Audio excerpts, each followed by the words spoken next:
goddamn, I really, really, really wish big companies like WB weren't sticklers. Which, by the way, something else I need to put in my talking points. Um, Hope you enjoyed the pre-show music.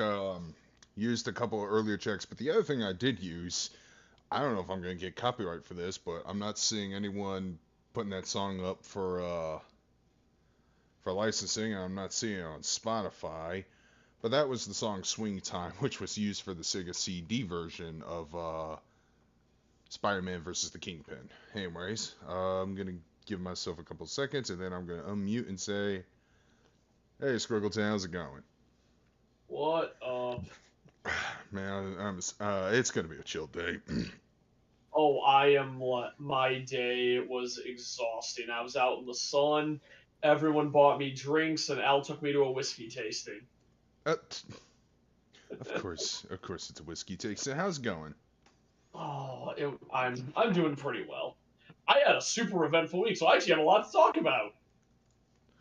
Uh, awesome. What you got this week?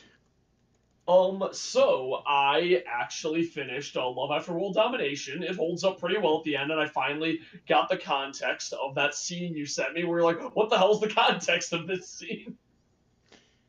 Yeah, I'm not even going to describe it, but it's very Kuda-esque. Yeah, Some people so might get that reference, but the deal okay. with that scene is she has a fever, and the school and the nurse at her school is one of her coworkers who happens to be like big on taking care of people. So she like dresses them up in like baby clothing and like treats them like children. It's one of those things. Gonna have to. Everything around that scene is actually kind of funny. So one of Uh, those issues. Hang But on the a second. final episode's pretty great. Okay, just making sure. Uh, It's the only time the show gets like specifically fetishy. So huh. Uh, so the author's poorly disguised fetish. oh, there's very poorly disguised fetish. Very. I mean, nothing could ever beat Astelica of the Rogue Hero, which is like every other episode. Hey guys, all the girls are gonna piss themselves again. Ow, my balls! Ow, my balls! Oh no, the girls are pissing. Oh, cue the author jerking off. As happens. Yeah, I think But Ava had enough of your shit. yeah, you'll never get enough. There's so much more. You just when you take it somewhere. Oh, right. Speaking of bullshit, keep in mind, if you go in the Discord tab, I do have some talking points I'm bringing up if you Yeah. follow the Mega Oh, Society oh, Discord. cool. Hold on. Let me just make one more. Take a look. Let's see. Let's see. I'm adding this. Saints Oh, yeah, I Row see sucking it. ass and tit balls. Man, I am like shocked at how bad that game turned out. You know, even people like me, knowing it was going to be bad, it's always I didn't think it would be expecting this bad. expectations. Well, I knew we were in trouble when I saw our fucking gangsters. You air quotes. The lamest people to ever exist. When you have like threatening gangsters in your game and they're people I would bully, then you know you have a problem. Let's put it If this they're way. people, If you're a fan of Saints Row, the entire franchise as a whole, like I am, I even have a soft spot for Gat Out of yeah, Hell. yeah. Carlos, the little rookie that could ice these motherfuckers in a heartbeat. I say the little rookie who couldn't because he unfortunately dies in the game he debuted in. And he Yeah. was like that young rookie guy. He was kind of like your young Ward, and unfortunately, he could have been Dick Grayson. Instead, he got Jason Todded. Oh no! Yeah, he died a pretty horrible death. I Yeah. mean, yeah, speaking of old, I mean, you did catch up on Harley Quinn this week, so you probably have a little bit to say about Oh, it. right. Yeah. I forgot to talk about. Oh, so I think I remember saying a couple episodes ago, if they have an episode, okay, I'm gonna spoil a little bit of season 3 Yeah. because an out of context is gonna shock some people. Yeah. So at the end of season 2, Joker, even though he returned to normal, he decided, you know what? I really do love the people in my life, even if I was a completely different person back then. I'm just gonna stay home and be a suburban dad. Sure, I'm a serial Yeah. killer, but what Yeah. suburban father isn't? So, Yeah. and then I said, I hope next season they actually have an episode dedicated to him where it's just his life as a suburban father. And boy, they did not disappoint. It, it's a core plot line. Not only that, I'm drinking energy drinks. By the way, I've I had a am rough I am last night. drinking sparkling water right now. You're sobering up. I'm trying to energize up because Oh I yeah, was. I drank like all day. It was ridiculous. All right. Yeah, my breakfast was, well, I had hibachi left over from my meal with my parents, and my breakfast was leftover hibachi, followed by 8% hard cider that Al got, followed by mead, then a double dose of mead, and then we had the whiskey tasting, and then I had some more cider after that with some Guinness. And then we had some pizza and I went home. Oh wow, you're making me nauseous. Yeah. That's a That lot of liquor. I'm Irish, so it's like it's part of my heritage.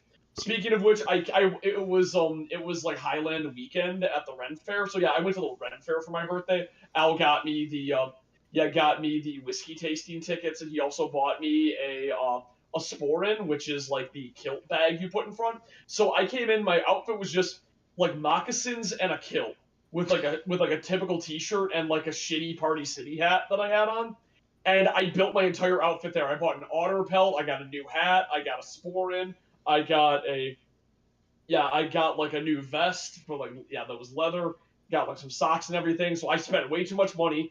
And but the good thing about the Ren Fair is if you spend enough money, they give you free tickets. I got 3 free tickets, so I can go every single week, like the whole time it's open. Cause it's only open for like a month and a half. Oh, by the way, news last night, both Tom and Mishka Meek, who I think was, God, what was her username? Luca Changeling. Yeah. Um, yeah, they're gonna be parents now. Yeah, Yep. we got that news. Well, apparently that was like it was like 2 or 3 weeks ago, but we got hard Yeah. confirmation last week. Awesome. And I actually revealed it in the worst way possible. Here's the story. Let me rewind a bit.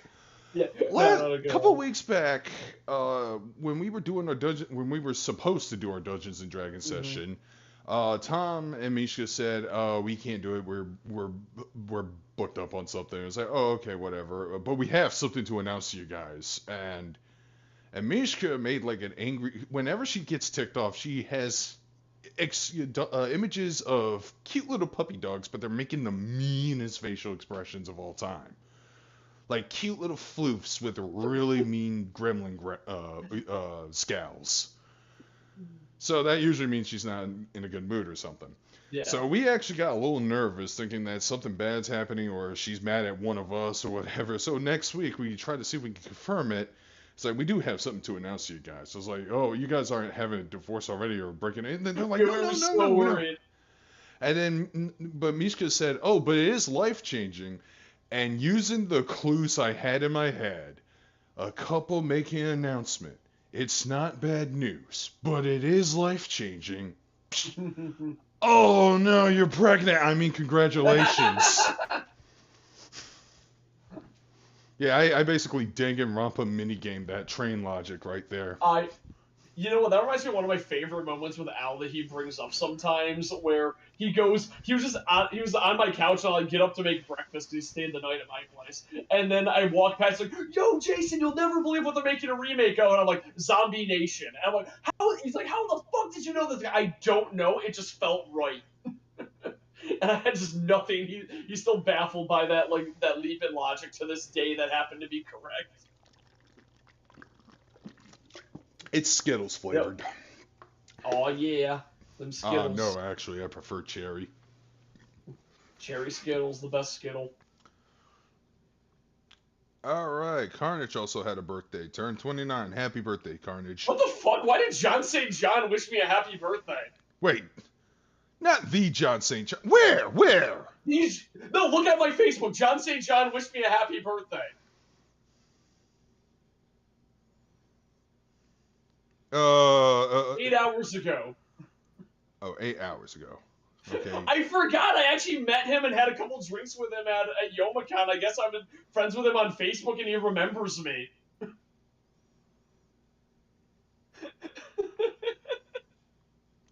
Okay, I can't fight, but at the same time, I'm not surprised because Richard Epcar once wished me a happy birthday. There you go. It's all you need. You should And talk shit about him. for those who don't know who John St. John is, he's the voice of the legendary Big the Cat. He also voices Duke Nukem. I just like to. As important. I just like to pick the goofier roles when some people's Oh, careers, whether they're either what? obscure or just something they may be personally ashamed of. One of my more popular YouTube videos is me asking him to say I've got balls of steel in the voice of Big the Cat. Oh, please tell me you still got that. Oh, I sure do. It's one of my older videos, like 10 years old at this point. Link it. On my channel. I will link it to you. Link right it to now. me and we can play it on YouTube. Okay, yeah, I will bring it up. It is terrible. One sec, I'll find it. Oh, in audio quality? Oh, no, the audio quality is. I mean, the video itself is kind of terrible. Is it old ad? Yeah, this video is 10 years old. It's a 10-second video. According to Naoto Oshima, Sonic does cry, just not publicly. According to Naoto Oshima's Twitter, I will Sonic send thinks. that to you over Discord. Back in 2019, Naoto Oshima says Sonic thinks the tears of true grief will not show to anyone. Sure, I'm just gonna post it in the dark screen tab. Okay, you're okay. I hear. I just posted it. All right. You can see my hat, the shadow of my hat, because I was dressed as Blair from Soul Eater at the time. Huh. By the way, no, I did not know David K, the voice of Megatron, did a Christmas video, and I know he will do. He will make. Wild. It's actually nuts, man. There are some obscure voice actors who are getting some clout recognition just reprising their roles for YouTube videos, especially Megatron. There was a toy review. I forgot the guy's name, but he's actually a pretty entertaining toy reviewer, but I never subscribed to him yet. But he did one on Megatron, and Megatron actually, David K was voicing some lines as Megatron. There was one part where he goes, because he has a running gag about shoving toys up people's ass that he goes, yeah, that Megatron goes, I'm not saying that. No, seriously, I'm not going to say that. He literally just breaks his voice doing that. All right, let's see.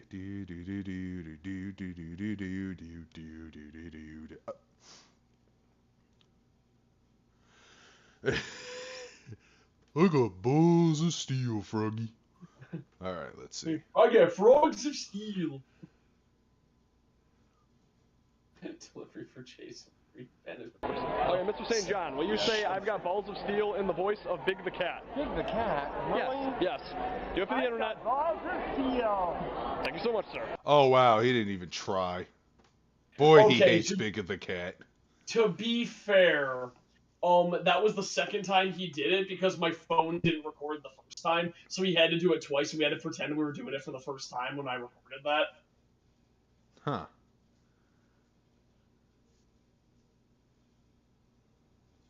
Okay, the toy review was for the Legacy Line Leader class Armada Megatron, but who is the guy who reviewed it? What's the YouTube channel? I need to know that as well. And why the fuck is chat not showing up on my phone? Oh, there it is. Okay. That's your phone. All right. So, yeah, Saints Row sucks. It's a glitched up mess. The gameplay is dated, and Steve Urkel Super can dated. Steve Urkel could fuck these motherfuckers up. I mean, come on. Like, why would you? Oh, So and the lame. desert setting, I kind of get doing something new and different with a different locale, but I think they should. Deserts suck. I hate deserts. You know what? Say what you want about the desert region in GTA 5. It still was. There was some fun shit to do. There was a really awesome heist where you're all decked out body armor top to bottom, fucking murdering like waves of cops. Oh, that mission was Yeah, great. but that's not thanks to the desert setting. That's just a thing they wanted to do. I mean, everything like desert settings are like ice levels because they're always slippery, and there's always that puzzle of, oh man, don't walk off the path or else you start over and you walk into a sandstorm. I mean, that's every Call of Duty game.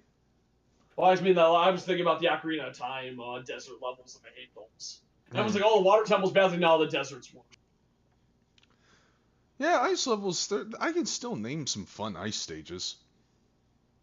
Yeah, ice I think ice can sometimes be fun. Like water, I can name a few fun water stages. I hate desert stages. But I don't even like. I only like the desert near Automata. this is why in Saints Row 5 they should just. The Saints should just went on another alien planet and just fought like a fucking. It should have been like globe size with 3 warring factions, and then they have to basically do the Saints Row formula of take them out, take control of the planet, blah blah. The Saints got a new home. Let's see if we can repopulate the planet and make things a better place. Because at that point, your main protagonist is literally the God Emperor of the universe. So who gives a shit? Yeah. I don't know. They should. I hated the crazy direction at first, but it did warm up to me with the sequel and then later on. And yes, I'll even say a lot of people dunked on Gat Out of Hell. I liked the flight mechanics in that game, especially when you level them up. They're way better than the floaty dive mechanics in Saints Row 4. Because here you can actually get some altitude and stuff, and once you max that shit out, it is just fun flying through tunnels and stuff. And if R. Kelly wasn't a creep, I would definitely be playing a certain song for this. Oof. Yeah. I believe I can piss on you. Kimmy's asking, what's the deal with the OC? That is our OC from Sonic Forces. Yeah, Ava the Weed Bird. Or Ava the Weeb, for the more the family-friendly approach. Yeah, I guess that's true. Basically a bird who doesn't want to go to war, instead needs to finish their backlog and was on the fence on whether or not I was at home building my Gundams. I'm almost done. My first perfect grade. The finishing There's a video touch. I love And then just a big old explosion. There's a video I love that's unfortunately purged from YouTube. That was just this one voice actor and this really badly animated frame from Symphogear where it keeps zooming in on one of the background girls going like, I want to go home, my feet hurt, I wish I was building my Gundams and drinking Malk. And I can't find that. Yeah, Malk. I don't know why Malk always makes me laugh. Well, it's either high or tired. Like, the high is for the PG version. But if I were to nerf it to be more family-friendly, it's just her being tired. And yes, that is one of these facial expressions you can have for your character. I said, this is the one I'm going for. He has allergies. She's allergic to war. The reason why I went for that expression is simply because, well, she looks like she's tired of this fucking game, and I haven't even started, and I'm already tired, so... Yep. Like I said, we'll talk about Sonic a little bit later. Let's see what other talking points we got. Yep. Oh, yeah! So, Warner Brothers fire this man. What are you doing? Why would you hire... Warner Brothers fire this man! That's good.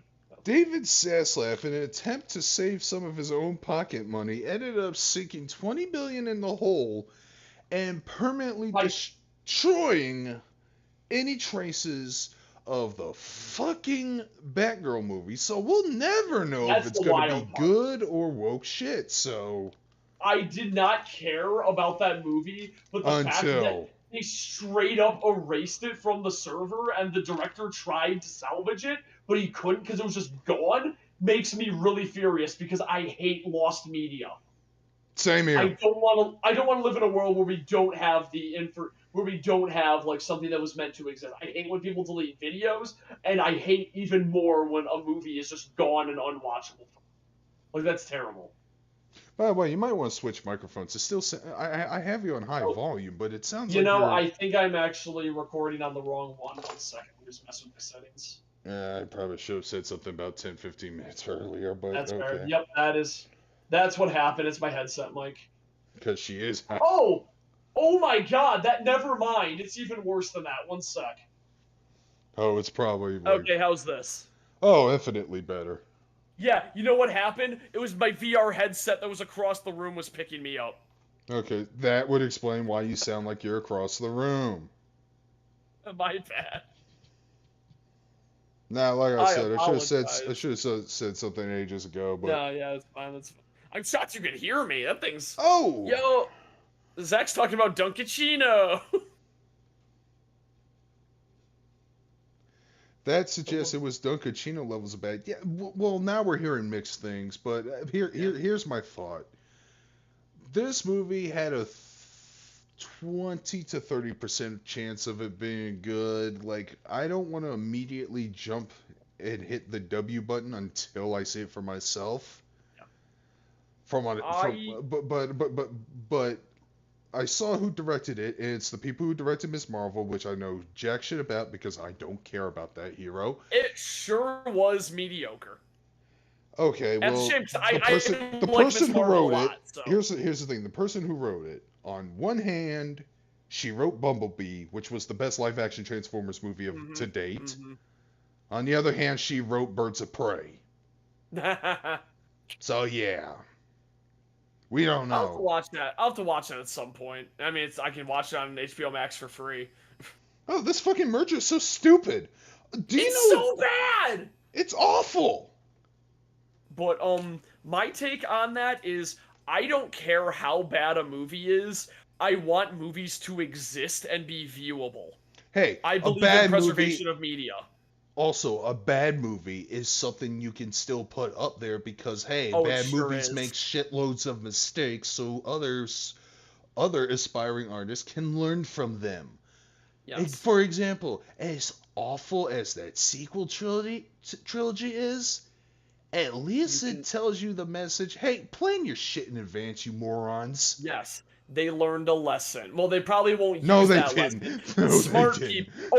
Okay. Everyone who watched the movie and thought it was shit learned a lesson, but they sure didn't. But whatever. Now we can yell at them, going, "Why didn't you learn your lesson?" Now, this is a good segue because and I'm gonna have an argument here. One of the things I didn't really talk about or go into detail is ever since the whole Archie Ken Penders Sega fiasco, where they lost over 250 Sonic OCs. Apparently, either around that time or afterwards, Sega implemented mandates for IDW Comics. I think I mentioned that Sonic Shadow the Hedgehog had the strictest of them all, and I don't even know what those are. Yep. Yeah. But they did add some mandates, and some people are fucking pissed off about them because they established some rules and shit. And I know at face value, there are going to be people going, why? That's terrible. It stifles creativity. I'm going to get to that. Let me just pull it up. I have a bunch of fucking... God damn it, man. Look at all those tabs! Okay. Oh, shit. Now I'm just going to fucking start a new major tab and Do just it. go... That's all you need, man. I just... Sonic Can't Cry. It's the fastest way to find it. Yep, there we go. We'll explain that. So if you go under Trivia Sonic the Hedgehog Archie Comics, let's see if I can find it.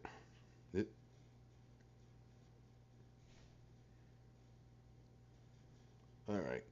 You will find the tab the executive mailing tab, of course. One of my favorite tropes. That's a good tab.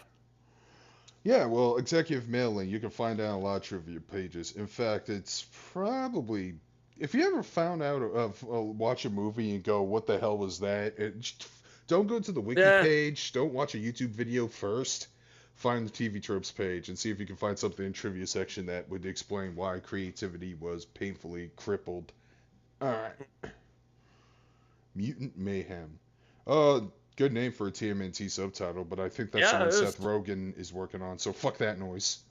Oof, that's a shame. Seth Rogen is falling from grace, dude.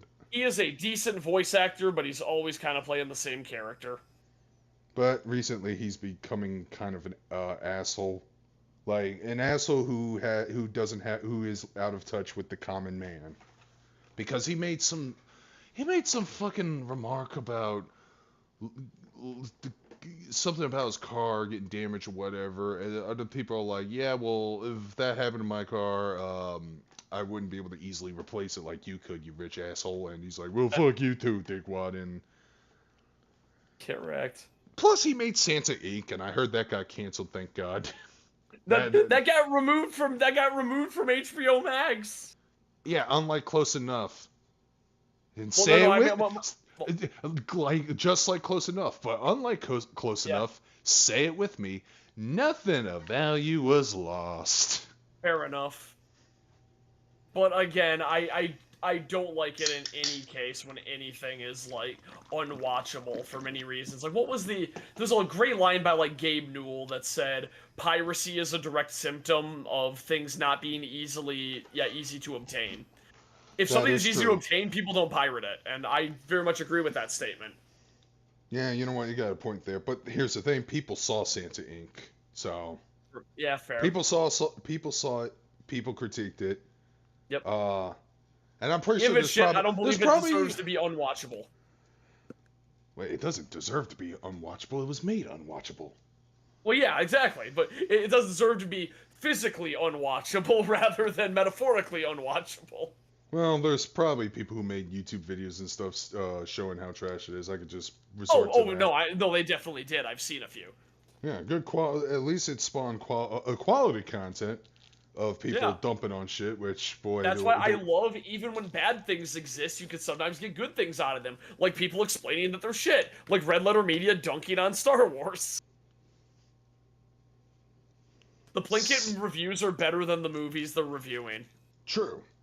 Seth, are you a Jew? Rogan apparently is having that as an opening question in conversation as one of his longest standing character traits. What? I don't... What?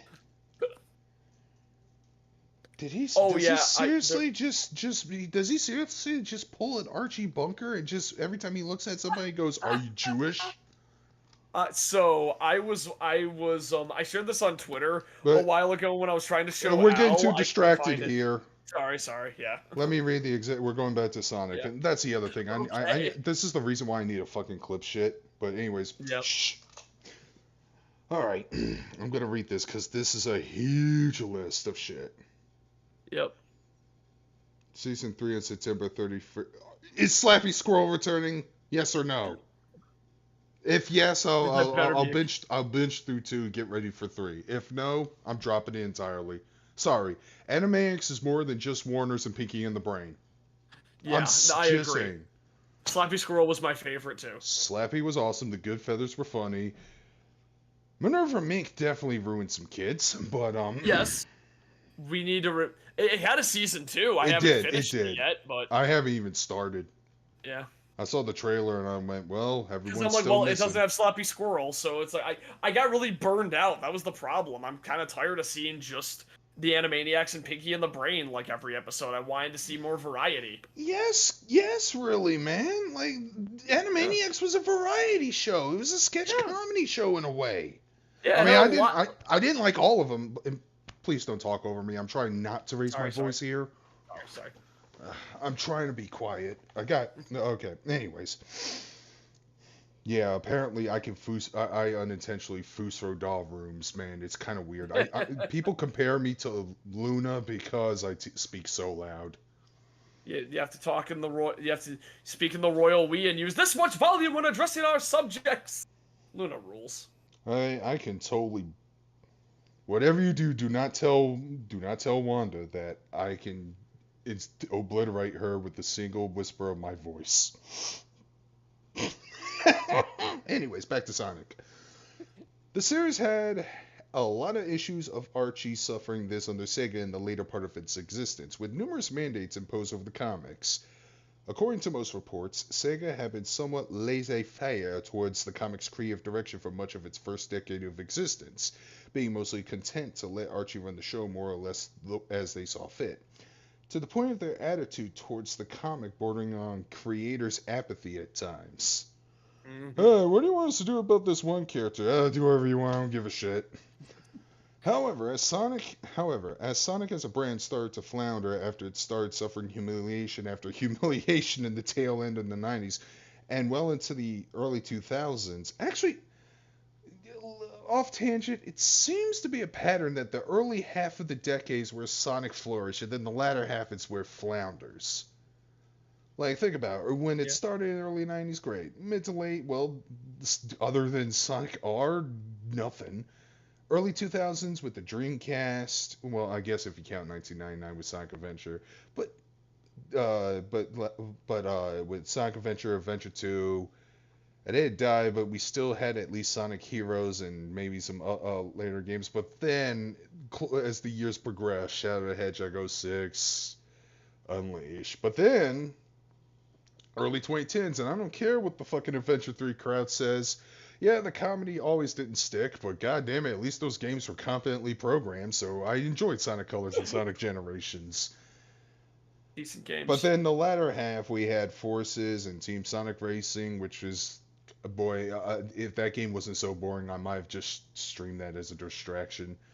But then things might be swinging back in the pendulum on the other side because of Sonic Frontiers. But anyways, continuing on.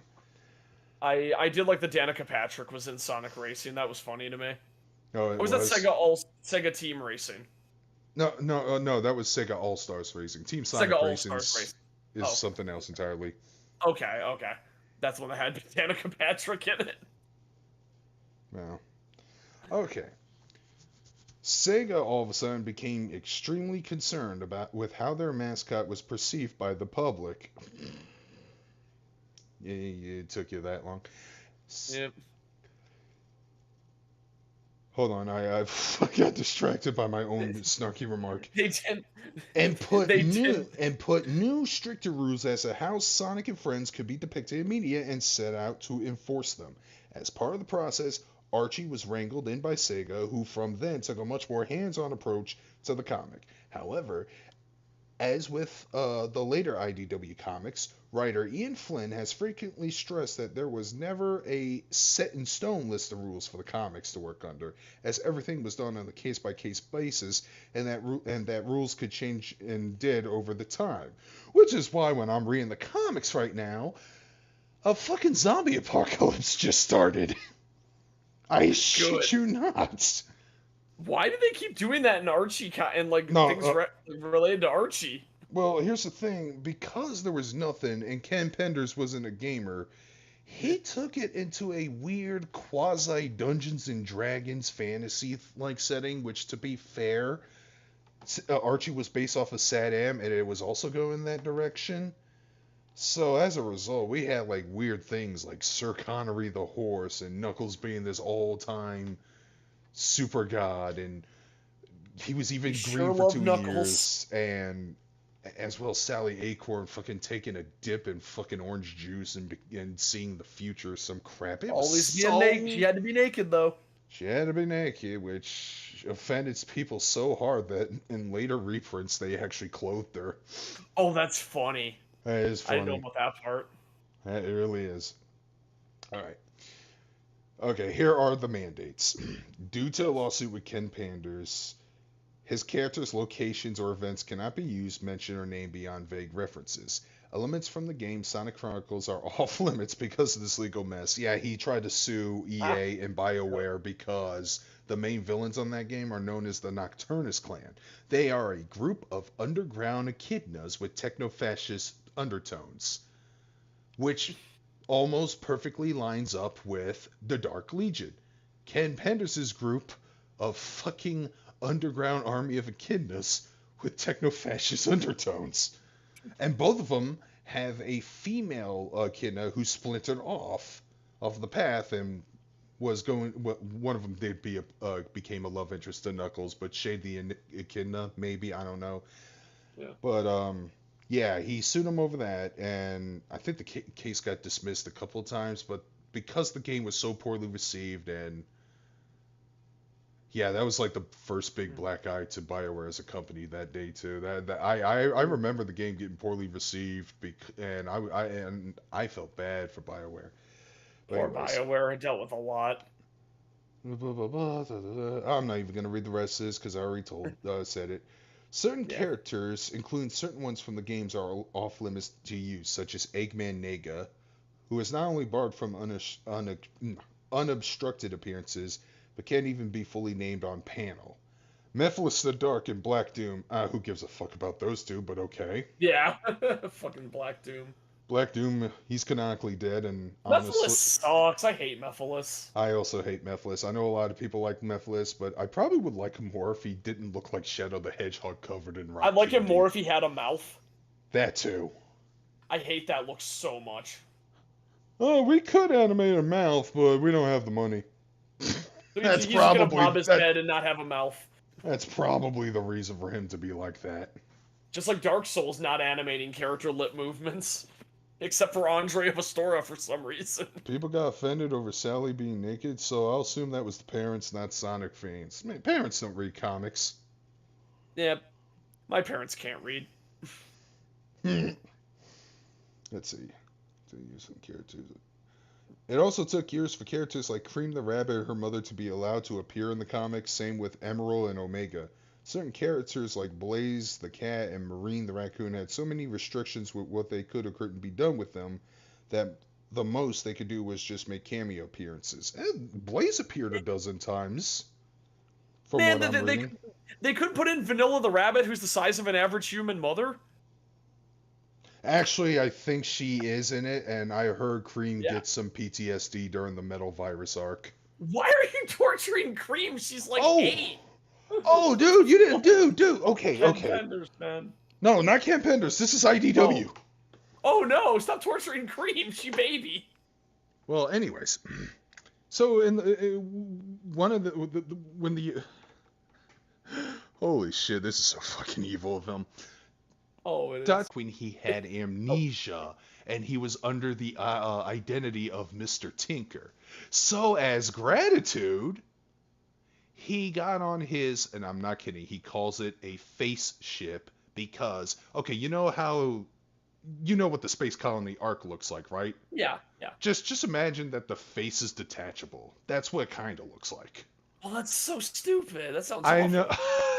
Dr. Starline's like, face ship? Yeah, what? It is stupid. So he turns the face ship to hover over the town and then opens its mouth and just pukes gray metallic viral matter onto everyone. Everyone's getting infected. You see like mothers holding their kids as like gray robot zombie creatures start infecting them and shit.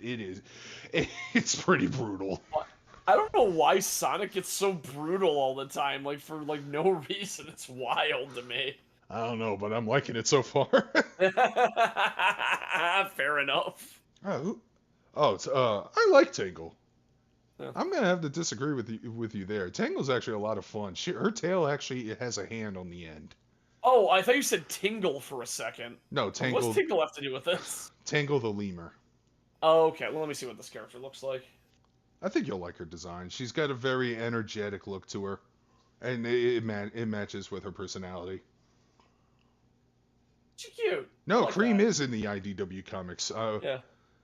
But I'm comparing between Archie and IDW. I like lemurs, and I think I'm a big fan of flowy designs, and if they use like her tail as like sort of a long scarf or something like flows behind her when she moves, that's probably like looks really cool.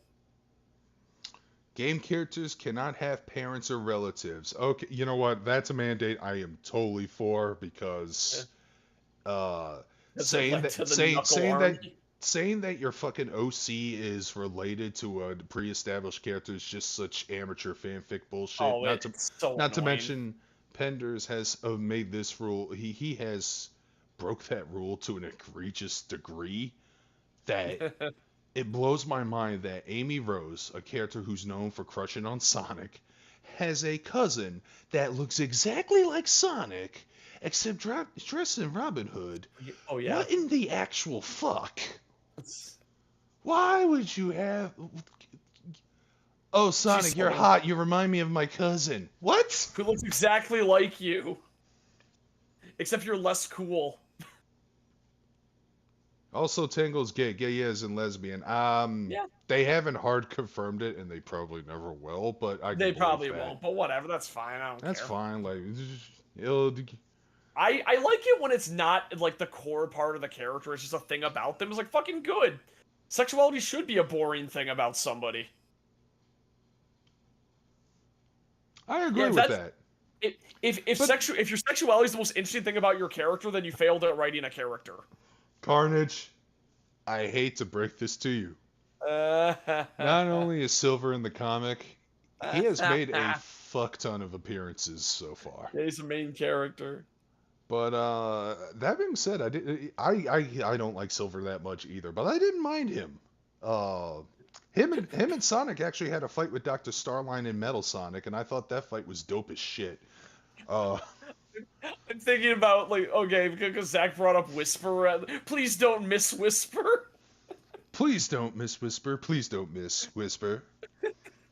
There's a scene where, like, Whisper's, like, pulling a gun on Cream, and the line's supposed to say, please don't miss Whisper, but they forgot to put a comma in there, so it's please don't miss Whisper. Please don't miss when you shoot me, a child. And yeah, Tangle's shipped with Whispers because they have a standalone miniseries or something. Because fans are horny. It's in the comic I have. I just haven't gotten that far yet. The IDW collection too. That's where you'll find it.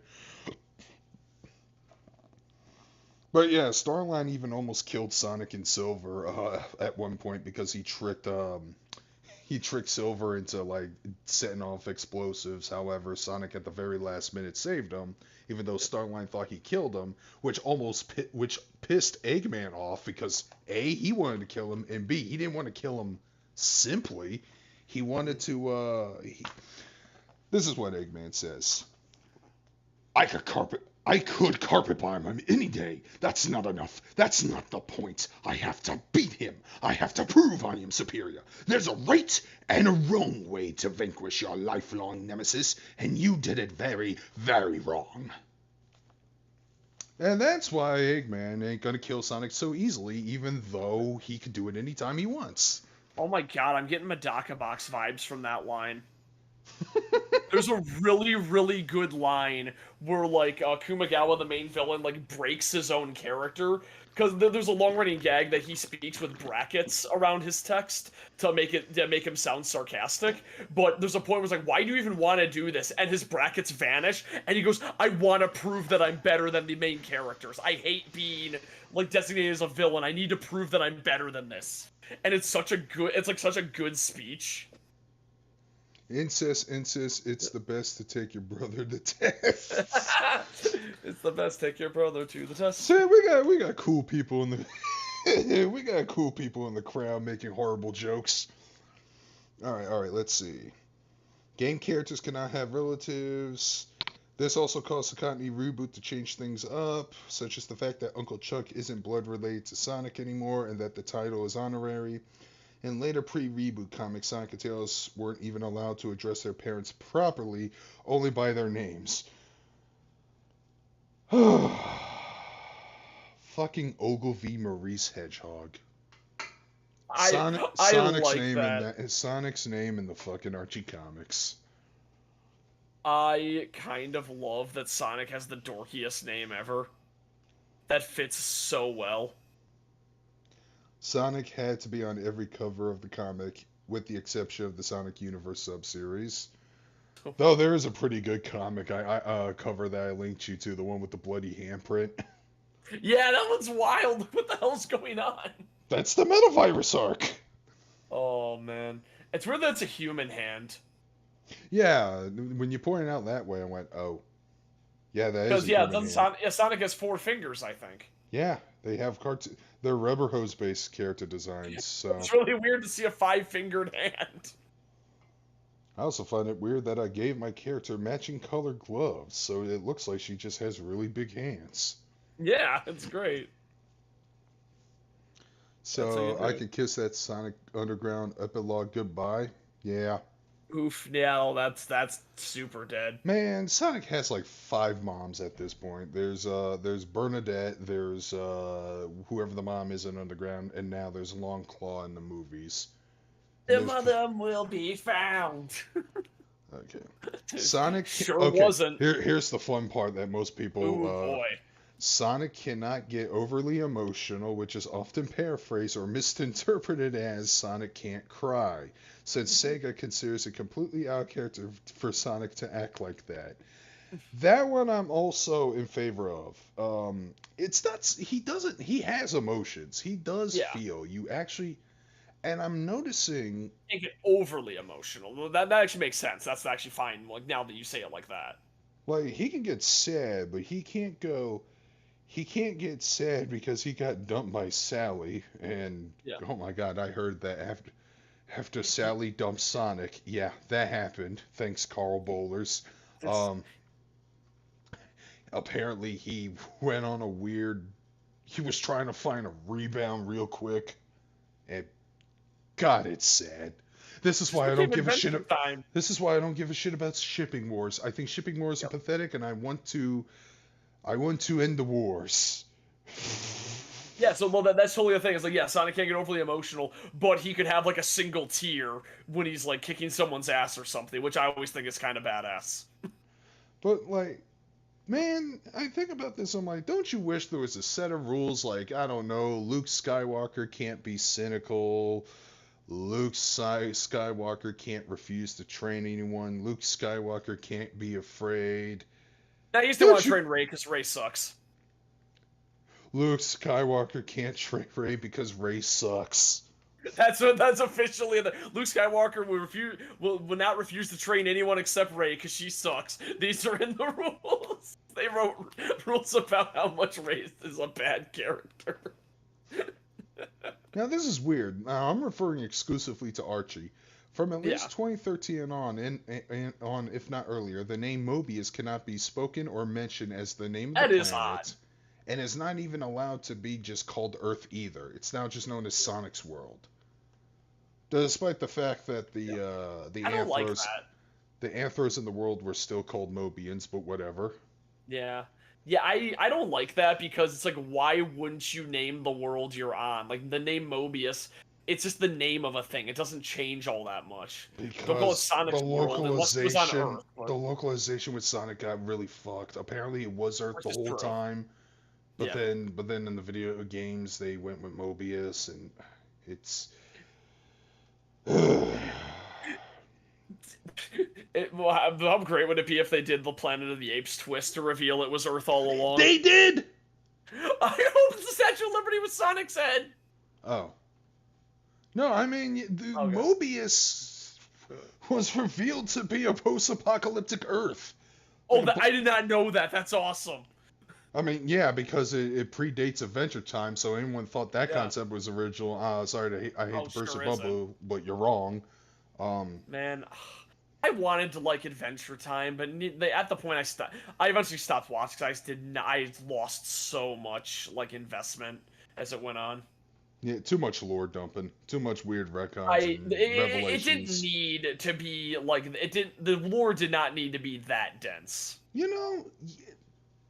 Thank you, because I think the problem with some of these big universes now is that they are fucking adding density to the world building, and as a result, it's just a one insane contradicting mess. There is a guy.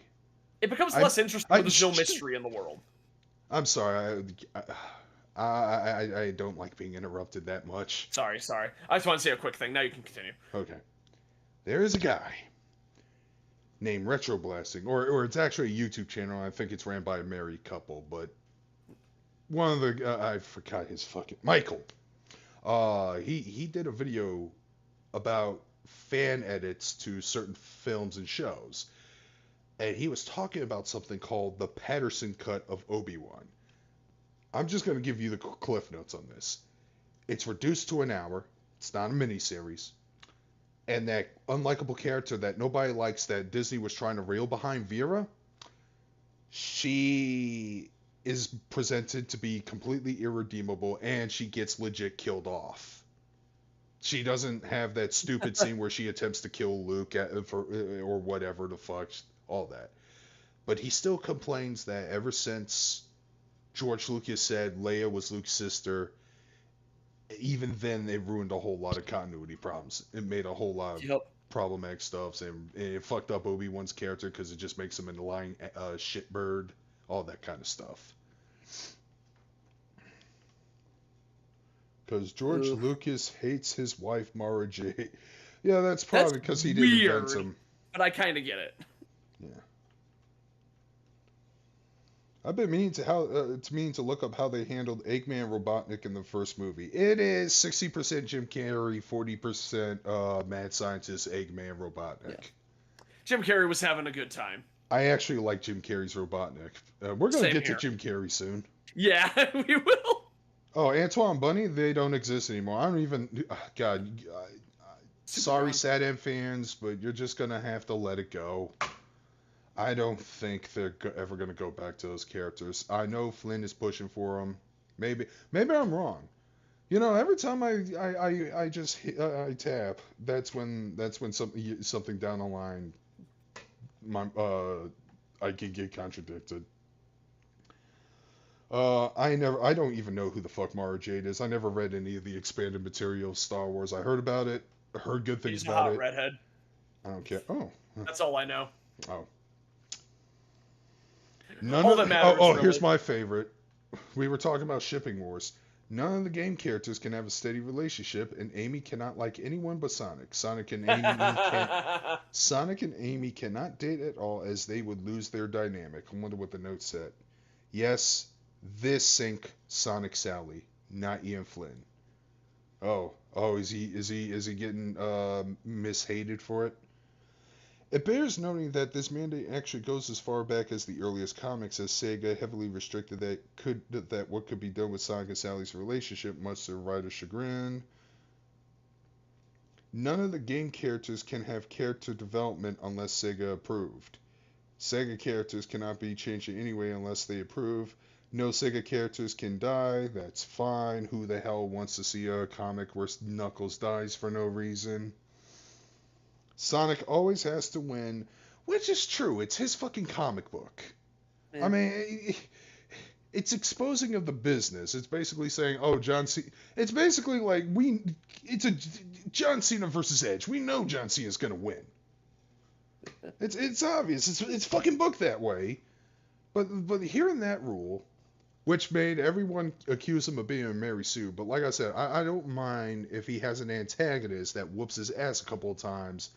And then Sonic, in either round 2 or 3, gets his rematch and beats his ass with a new strategy or something. Yeah. I don't mind I like that. Yeah, that's great. That's good character development. And it would I love when it's a new strategy versus, oh, I want to win more. And then they don't learn the character doesn't learn anything and they win anyway. Yeah, they win with the power of bullshit willpower. Fairy tale! Yeah, I think that mandate needs to be in there because I can see a C-grade hack right. That's the problem with people complaining about how Disney's handling characters now, because they're saying, oh, it's not the Obi-Wan show, it's the Viva show. It's not the Loki show, it's the whoever that bitch is show. It's not the Hawkeye show, it's whoever Loki. It's not the Loki show, it's not the Hawkeye show, but it's whoever that other bitch's show. That seems to Kate be... Bishop. Yeah. So I will argue that one because they did not disguise that at all. They used the logo of the arc of Hawkeye that is beloved, where Kate Bishop is the main character, in the show, and everybody who saw that's like, oh shit, it's the Kate and Lucky arc. Yeah, which people were a fan of. They made no secret that that's what the Hawkeye show was going to be about. Loki. Whoa. Responds to Zach. You're wondering if he's going to be called Dr. Eggman in the... Oh, that's actually interesting. I wonder how did they handle that in Japanese?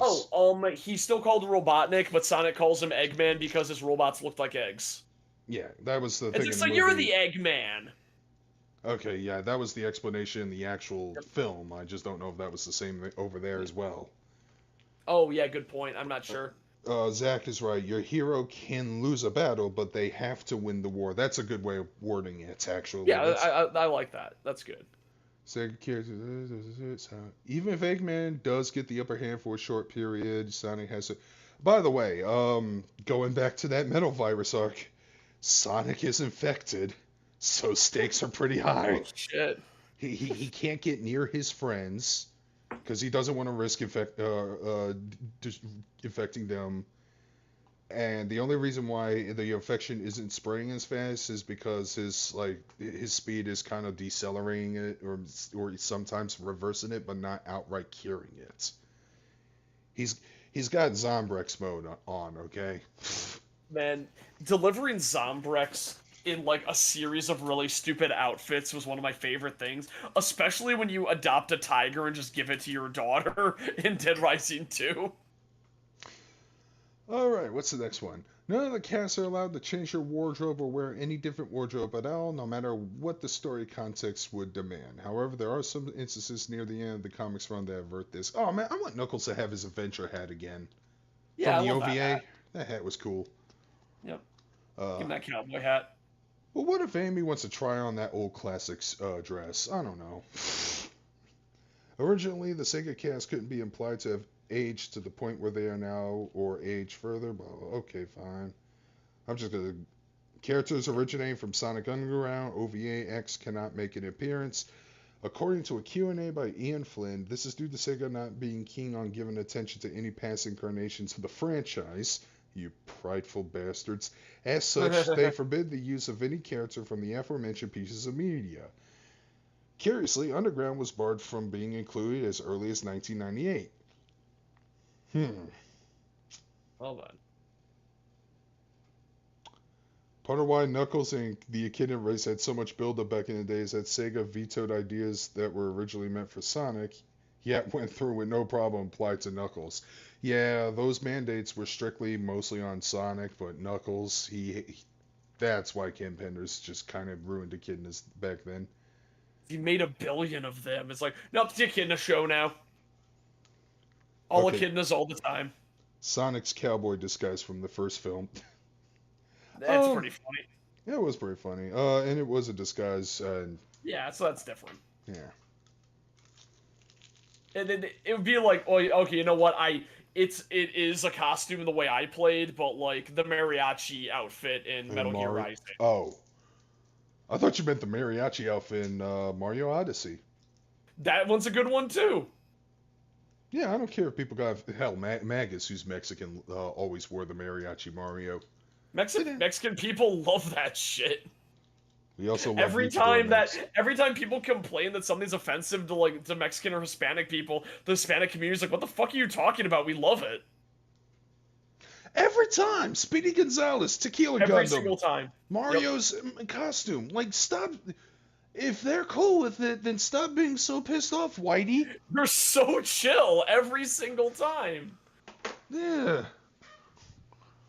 Oh yeah, the Usagi Yojimbo. That's the rabbit that trained the ninja, or was vaguely related to the Ninja Turtles. It started off as a standalone thing, but he has since then canon immigrated to the Turtles lore. So yeah. Okay. Yeah, I'm aware of the character, but I don't know much about him. Yeah, I think, like I said, I think he predated Ninja Turtles. I don't know. Yeah. That's good. Yeah, oh, no, we were talking about the Warner Bros. Discovery thing, how they were trying to save $3 billion, but ended up losing $20 billion. Honestly, serves them right. We already talked about Lost Media. Yep. I wanted to see or know about it at least once. I'm hoping that there was a test audience person who did see that fucking film and can share their story, even if it has to be anonymously on 4chan, which, by the way, that shit works. That happens all the time. That's how we got Dexter's Rude removal. Oh, man. That was an event. Whew. Here's what I'm hoping. I'm hoping that somebody from the team pulled a Toy Story and had it saved on their home computer.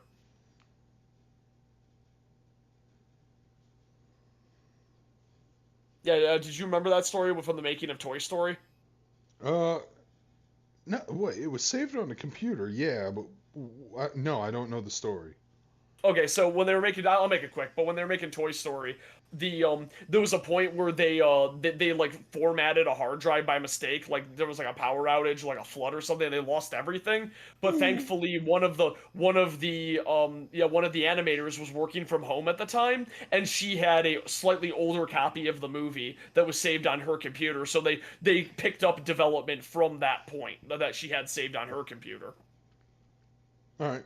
So I'm hoping because of COVID, maybe somebody has an extra copy of the movie. Like I said, somebody has to be an unsung hero, even if it is a big old pile of shit. We need to see the shit. I love extra. We need to see the shit, Jeff Goldblum. Speaking of seeing dumb shit, we recently watched that American Sailor Moon that finally got resurfaced.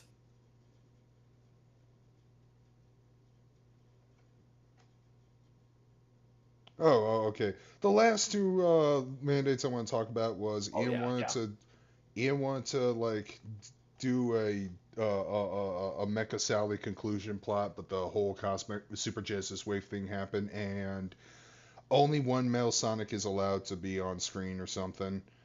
Okay. Well, that one's interesting because Metal Sonic was actually the main villain in the first arc in the IDW saga. And he was Neo Metal Sonic, his design from Sonic Heroes, and he eventually did become the Metal Overlord, which I rolled my eyes because I hated that design. But I did like the fight there than compared to Sonic Heroes, because because everyone there, including Tangle and Whisper, got involved more actively involved in the fight, as opposed to, all right, here's like three separate sections for the other teams, and then Sonic and Tails and Knuckles, I guess, they'll fight them, while everyone just does stupid cheer from the sides like a bunch of fucking forgettable anime side characters that are being underutilized. Hey, Mike Stacklasa. Oh. It's a bigger disappointment than my son. Toy Story 2 is the ultimate hellish nightmare. Worse, they ran a command to delete unnecessary files, which deleted 90% of the movie. They luckily lost only about a week's worth after recovery. Oh, okay. Oh my, yeah, thankfully. Oh my god, the poor Toy Story team deals with so much shit. No, Sonic is not allowed to have a love interest outside of Amy, or maybe, I don't know, he can't fall in love. Yeah. I don't know if there's going to be another character that is allowed to crush on Sonic, and if they do, it's going to... And honestly, again, I don't care. Shippers are like the worst. They ruin romance subplots so fucking much. I mean, nothing will ever be worse than the shippers who like tried to hold Voltron hostage. Fuck those people, but we're not even going to talk about that. Yeah, okay, fair enough. All right. Now, where were we before I was wrapping shit up with the mandates? We were talking about something stupid, right? I mean, that's most times. You were saying... let's see. 20 billion in a hole. Yeah, 20 billion. Yeah, the IDW God, mandates. what the fuck? You were saying something. It was you. I don't remember what I was saying. I say a lot of things. I know, that's why you need to fucking slow it down and focus, bruh. Yeah. Okay. Well, whatever. I'll remember it at some point. Oh, no, I was talking about the Sailor Moon thing. Oh, yeah. Last week, the Western Toon Maker Sailor Moon animation came out, and it was awful. I love it. Same here, and I was actually surprised because, yeah, it was a Western take on it, but the people who were localizing it did watch the anime. They did mimic at least some of the imagery. Like she still had the Moon Tiara attack, but the stupid live action segments that make no sense. I lost my shit. Which sailor was it? Was it Mercury that was in the wheelchair? I think it was Uranus. No, Uranus is for the Outer Scouts. Oh, okay, it was Mercury then. Okay. Yeah, Mercury in the flying wheelchair. Yeah, the flying hover chair, because that was the Force token representation of the late 80s and 90s. And she was the ginger. Oh yeah, that too. I was cracking up so much when that giant golem slapped her out of her wheelchair. And she's shooting laser. No, the moon tiara attack is so lame. She charges up and throws it, just bounces off the monster's head, and he like gets knocked out. Where in the anime, he probably would have been like cut in half. Yeah, as terrible as the Deke localization was, holy crap, this is definitely way better than what could have been. So yeah, that's the thing I think about a lot. It's like usually when I see like lost media, I'm like, oh man, I wish we had this version. No, this is the one time I'm so happy that they just dubbed the original, because this would have irreparably damaged all of anime culture if this was the version of Sailor Moon we got. Oh, Gundam could have had it worse in hindsight. Oof, yeah, that too. I want you to look up Doozy Bots. I'm aware of Doozy Bots. I've totally seen this. They tried to make a Western cartoon based off of the SD Gundam toy line. It's gross. The SD one! I know, I see this image of, like, Char getting kicked in the balls by some woman. And it's like a huge panty shot going on. This doesn't feel like it's from Doozy Bots, unless What? it is.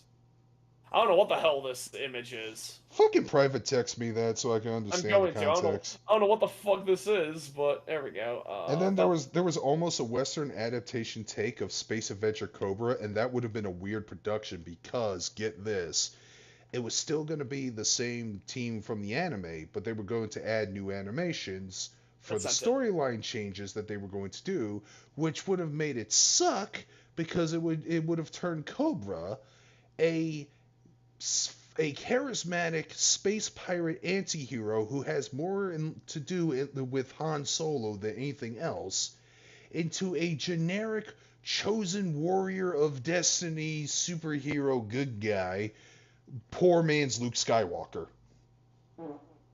That's me farting. I did. I don't know if the noise cancellation got that, but I farted after I said that. I farted. I fucking farted. I found the origin of the image I just said. It was from Gundam Guy, Mobile Suit Gundam's son.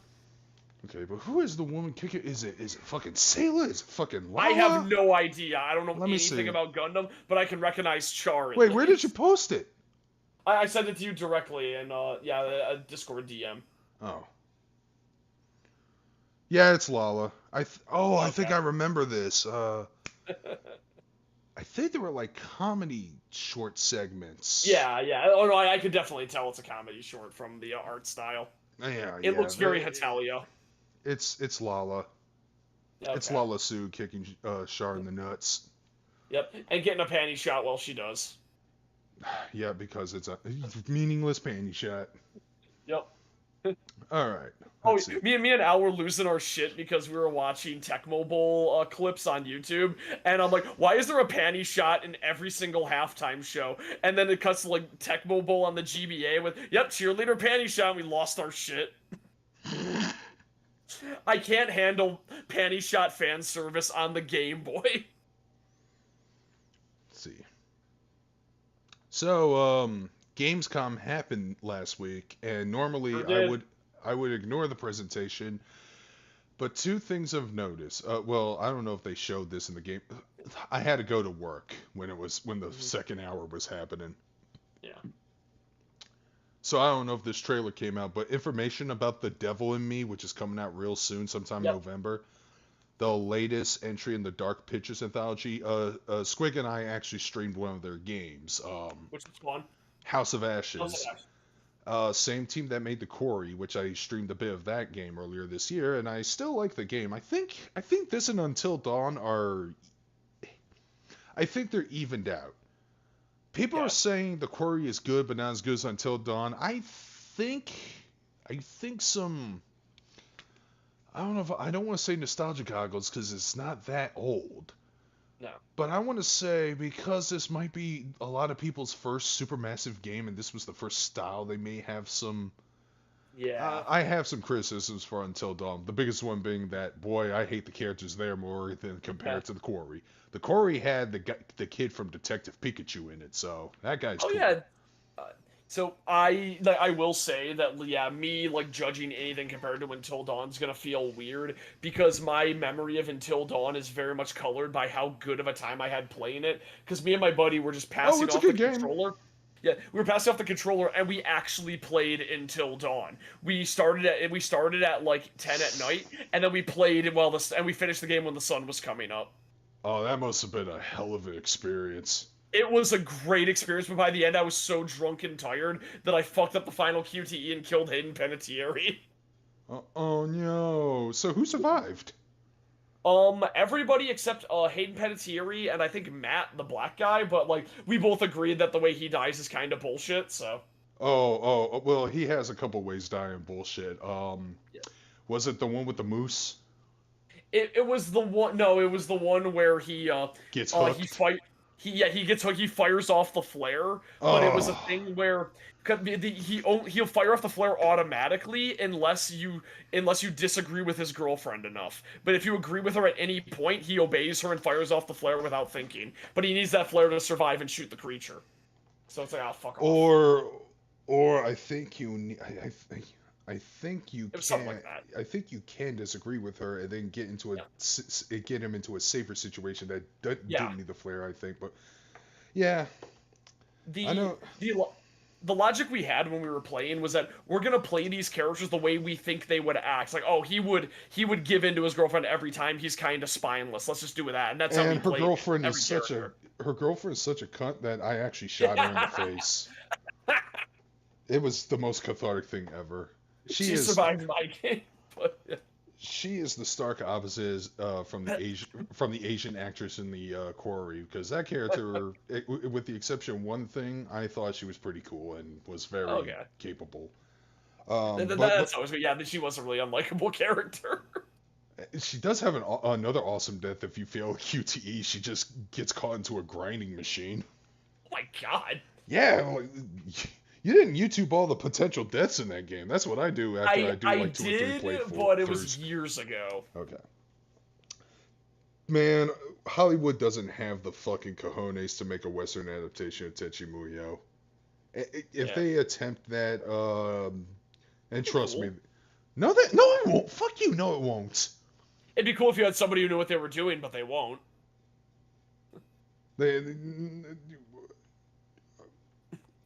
Are we talking Western animated or Western live action? Western animated, there might be a chance. Live action, hell no. Okay. Oh yeah. There's no chance. But I don't know. I feel like Tenchi Muyo could actually translate to live action pretty well. No. But there's no chance it would. No. One character has Sonic the Hedgehog hair. One character has Darth Vader hair. One has like light blue twin tails. One has a pink crab. They have really awesome, distinct hairstyles. I just meant the tone and the setting. And it wouldn't translate. Well, yeah, well, it ripped off it was derivative of Star Wars. Of course it would. Yeah. Oh, okay, wait, Tenchi Muyo. I was thinking of Yu Yu Hakusho. My bad. Oh god, yeah, they were making that. I was confused. Aren't they making a live action Yu Yu Hakusho that looks bad? But like Yu Yu Hakusho, like in my mind, like could probably work if you had somebody competent, but they would never will. It's not being done. People are having hope for it because it's not being done directly by Netflix as a Japanese studio. Yeah. But either way, I don't give a shit. You know my stance. Scenario. You know my animation biases. Yeah. You know I won't support this. Yeah. The best case scenario would be Yu Yu Hakusho directed by Edgar Wright. No. I love Edgar Wright, but no. Okay. Like, I get it. You're trying to make it look like a manga panel like you did Sky Pilgrim, but no. Yeah. Okay. Fair enough. Anyways. Tenchi Muyo directed by Michael Bay would be terrible, but damn, I would have fun watching it. Yeah, well, yeah. Okay, the other thing I put on the list, Sonic Frontiers trailer, aka the only reason why I care about the presentation slightly, because the Dorito Pope I don't care about much, as well as the other games. That being said, I think Lance has a friend that's working on the Callisto Protocol last time we told him. And that's pretty cool.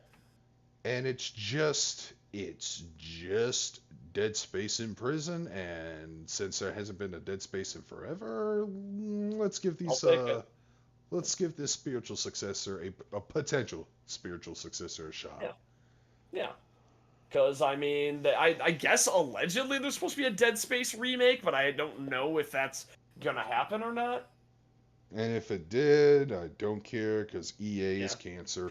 Fuck EA. I will never buy an EA game, and it's so easy to boycott them because all their games are shit. Except for the ones developed by Respawn Entertainment. Yeah. Including the upcoming Jedi Fallen Order sequel. Oh, yeah. Yeah. Well, Yeah, you didn't think about that, still did don't want you? to give you... No, I didn't, because I didn't even know that was by EA.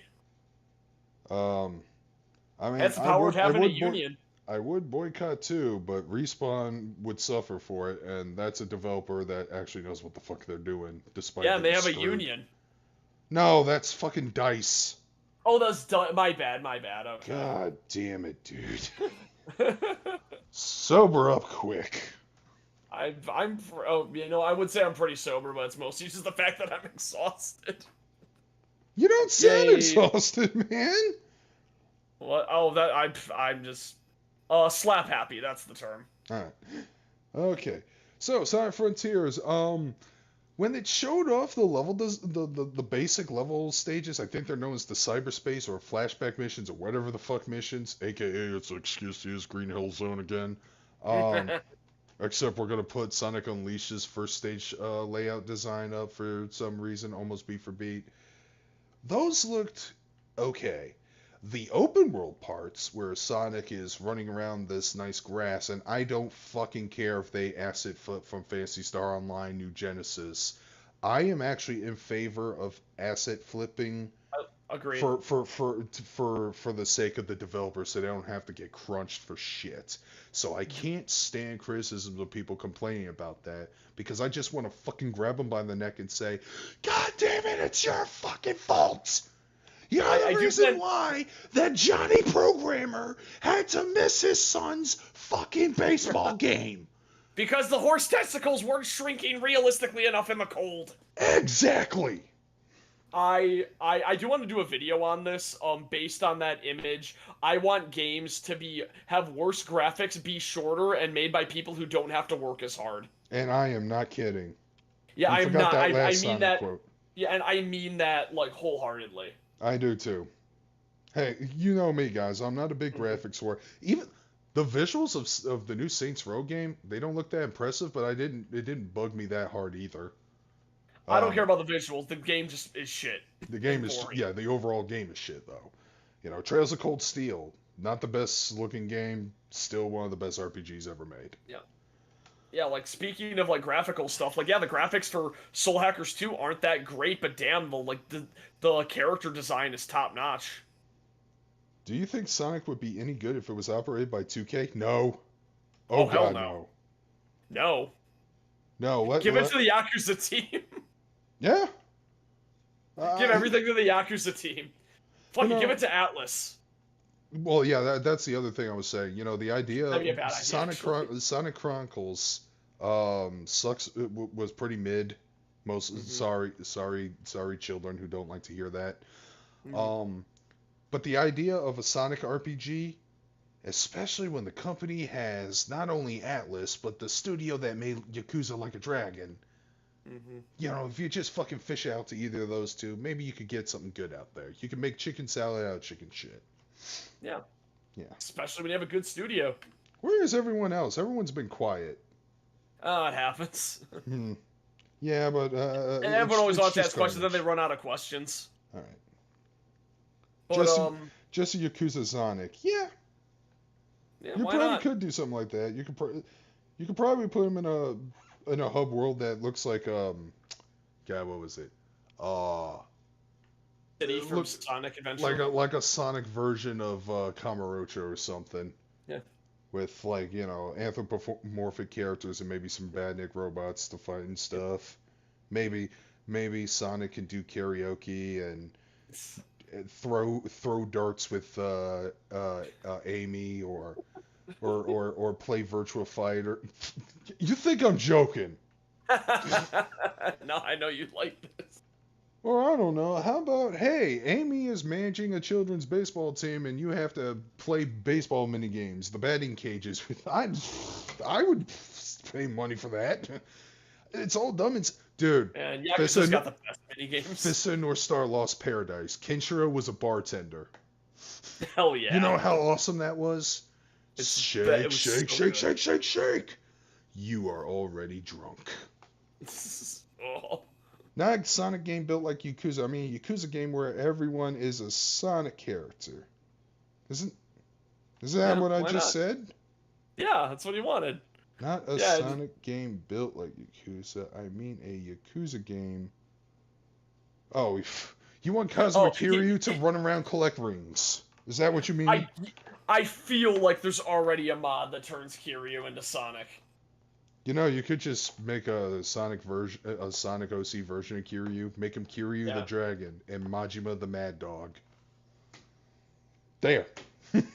I'm just looking at image. Oh, I want to see Majima as a dog Sonic OC now. That's probably already been made in Forces. Somebody did that. Somebody had to have done that. I saw a meme someone made. It's like, gee, Kiryu, how come Sega lets you have two good games in one year? It's like, because Sega Japan loves me more than they love you. Which is sad but true, because Yakuza is super huge into Japan, and Sega, Sonic, who is their fucking mascot, they're floundering with, but I don't know, I'm trying to be optimistic. Yep. You made a Shinobi game. We haven't had a Shinobi game in a while. I feel like Shinobi would probably translate pretty well to the modern era. There's that one Shinobi game on the PlayStation 2. We don't even have a Ninja Gaiden game in the foreseeable future, so why not cornerstone that market? That's true. We've not had a good ninja game in a while. Shredder's Revenge. Game we had was Sekiro. Shredder's Revenge. Well, yeah, but that's a beat 'em up, not like an actual stealth ninja game. Oh, okay. Still a ninja game.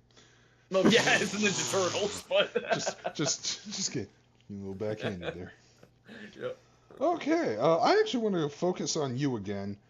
All right. Well, so I did want to talk a little bit about Gamescom, about the one game that I keep seeing everywhere. What's that? High on Life. I've never seen it. So High on Life is that Justin Roiland shooter game that everyone's just looking at. It's like, this is the worst thing I have ever seen. Why does this exist? Oh, is that the one where you have a Morty gun? Yes, Al showed footage. It's like some alien was trying to agitate you to shoot him, and then you tried, and then the gun is like you can't shoot him, and he's can't talking shoot a kid. And he's talking using the Morty voice. Yep.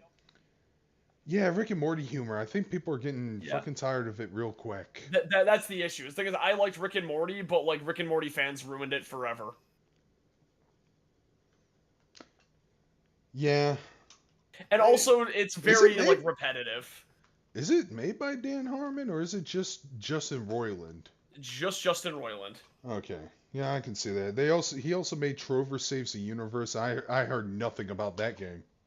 I heard people talking about it, and then it came out, and nobody talked about it. Like, Red Letter Media did a joke commercial that would have gotten their channel deleted, by the way, because it involves grilling Rich Evans's penis until he bled out and died. I shit you not, that's what the commercial is. If it's still up there, just type in Red Letter Media Trover Saves the Universe. You'll find it. I'm so curious about this. See if you can find it. Just praying Konami look at this year's sales figures of Metal Gear Rising and give Platinum a great... Wait. Metal Gear Rising got a fucking sales spike this year? That's funny to me. That makes sense. Because, like, people are always playing that game. Yeah, people are always, like, playing that game. It keeps getting more popular every single year. Yeah, it exists. Okay, so Freelancer says Itagaki's making a new game called Wanted Dead, but it actually looks good. Okay, I was about to say. I like Itagaki. Yeah, I like Itagaki. But I love no, I don't like Itagaki. Never mind. Yeah, I was about to say, but... No, but I got him confused with somebody else. Yeah, fuck Itagaki. Well, fuck him too, but if he makes a good game, he makes a good game. Fair, yeah. But I love the fact that it's called Wanted Dead and not Wanted Dead or Alive, because it's subtly saying he wants his fucking IP back. Yeah. I'm gonna be honest. After the PR fiasco, I haven't even watched his What Happened video on this. But it's safe to say that Dead or Alive 6, despite it not being as bad as the fucking anti-woke tards say. Yeah, that's It's what I'm still gonna not call a it. great game. Like the game did not sell well. It was not a huge upgrade compared to 5. In fact, it felt like an unnecessary sequel in some ways.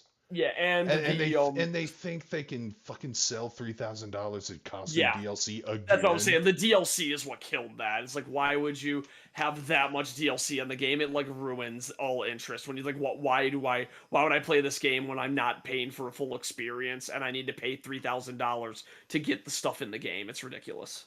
Amen. So yeah, that's I say as I bought the plus special edition of Soul Hackers 2. plus, and I really mean this. I fucking hate the new characters outside of Mila, the Travis Touchdown looking dude that were added into the game because they're just modern day lolicon moe blob pieces of crap characters. I fucking hate them all. Let me fap to adult characters, damn it. Yeah, I'm pretty sure Itagaki has called them lolicon cowards for not releasing Extreme 3 over here in the States. Yeah, you remember that shit show? Yeah, I do. Yeah, and Itagaki had something to say, and I actually agree with them. They are lolicons and cowards. Yeah. Yeah, didn't And it, there's you and could there's buy no it jet on, skiing. God damn it. As what? The jet ski mini games in Dead or Alive Extreme 2. That's actually one of the good things about that new game. I do kind of like the audacity of Dead or Alive Extreme. I do too. Like, shit, dude. Oh yeah, Honkers and Marie Rose.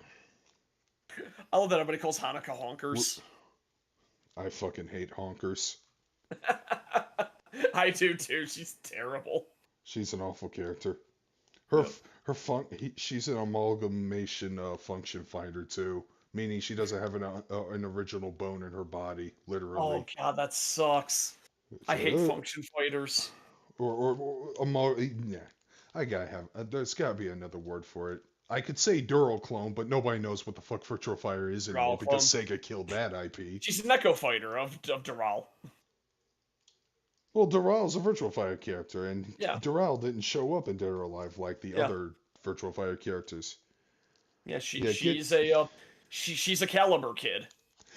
It's like exactly what Larian said. Get your anime shit out of my anime finding. You can have an anime aesthetic, but you can't have anime tropes. Or we give Sakura Kasagano from Street Fighter a break because hey, Spunky's Seifukus are a pretty cool outfit.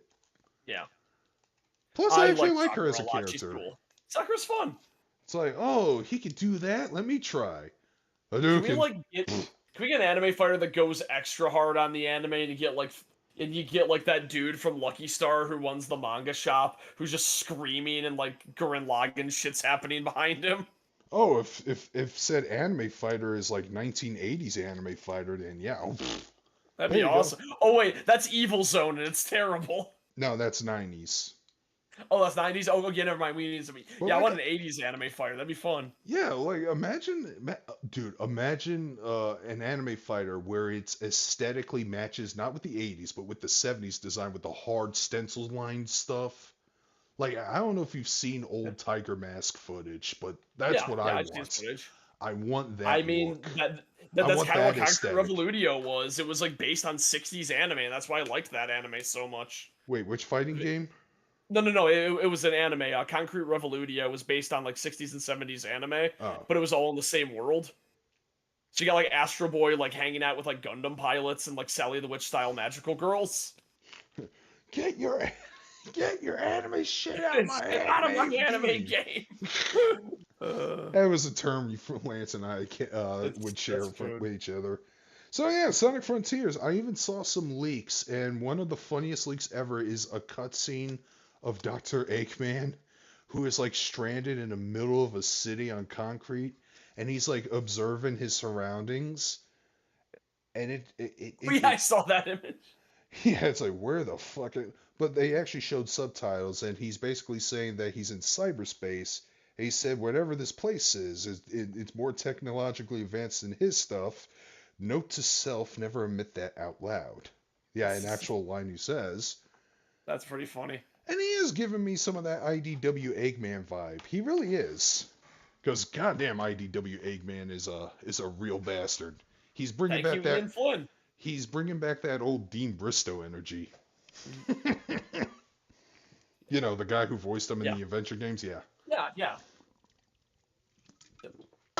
The other game that was announced that I kind of care about, but I'm not even sure if I should, is Lies of P. Well, the game that was shown more. You mean Pinocchio Born? We have Bloodborne at home. Which, that's the thing. Okay, Pinocchio in Bloodborne is a stupid idea, but if you told me in a vacuum, so we got a Bloodborne-style game where you play as an automaton killing other automatons in, like, a steampunk world, I'm like, well, fuck, that sounds kind of awesome. Oh, it's Pinocchio. I'm like, god damn it, that doesn't sound awesome anymore. But also, earlier, you just said, you described Nier Automata. Yeah, I did. When you said, you play as an automaton fighting other automatons. Exactly. And I love Nier Automata. Alright. There is one other thing I wanted to focus on. Anything else from Gamescom? Anything else you guys saw on Gamescom that you could remind us to talk about? Killer Clowns from Outer Space. What the hell? Why is Killer Clowns from Outer Space suddenly coming back? I have a question. Is it from the same team who made the Evil Dead game? Is it... Because first we have an Evil Dead game. Yeah. And now we have this other cult classic horror film. Yeah. Are we going to get an adaptation of Attack of the Killer Tomatoes soon? That'd be awesome. Oh, man. Too bad they won't get George Clooney. He would ask for too much money. Well, I don't know. He played that dog in South Park that one time, but that was years ago. Well, that's because he's actually friends with Trey and Matt. They don't agree with each other politically, but they get along. Yeah, but he's friends. Yeah.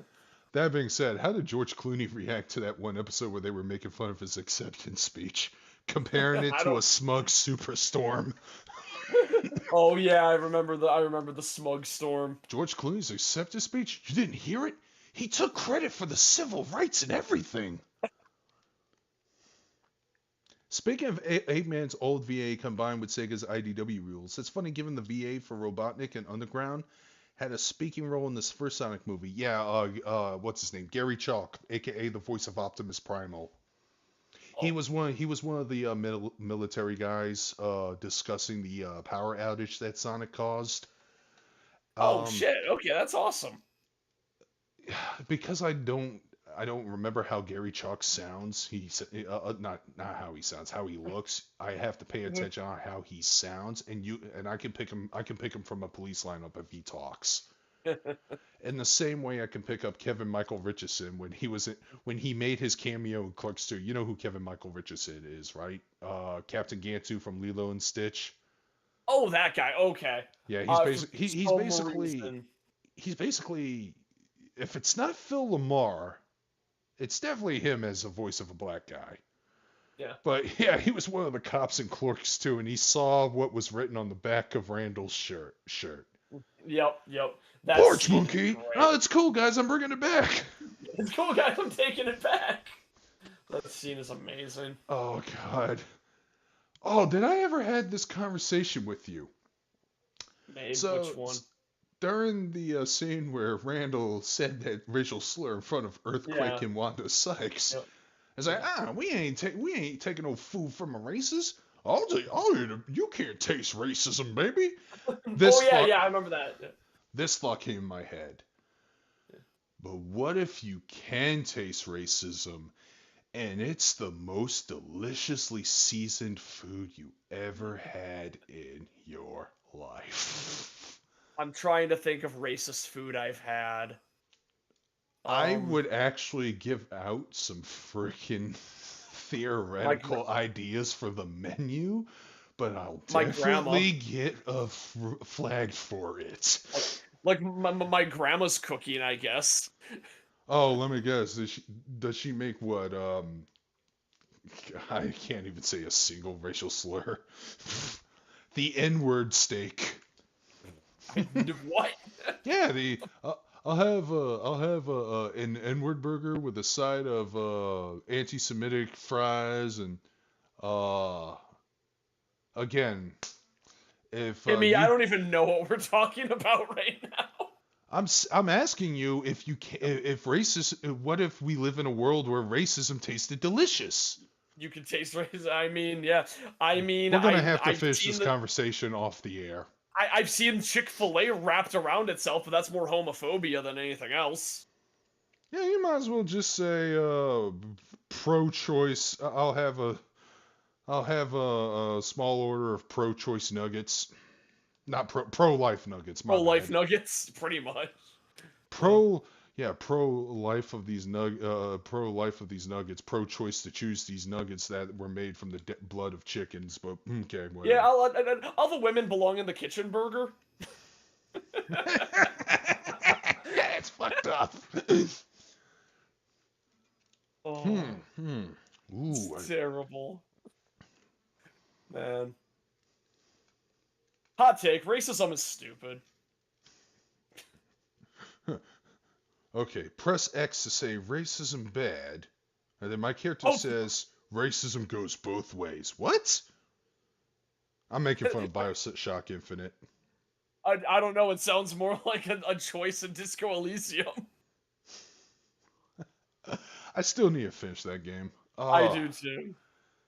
It's really fun, but I recommend that people should start with a preset with their first build, because I tried to make some builds, custom builds, and I sucked at them, and I even got automatic game overs. Like, my character had such a hard mental breakdown that he ended up under the bridge throwing feces at random cars.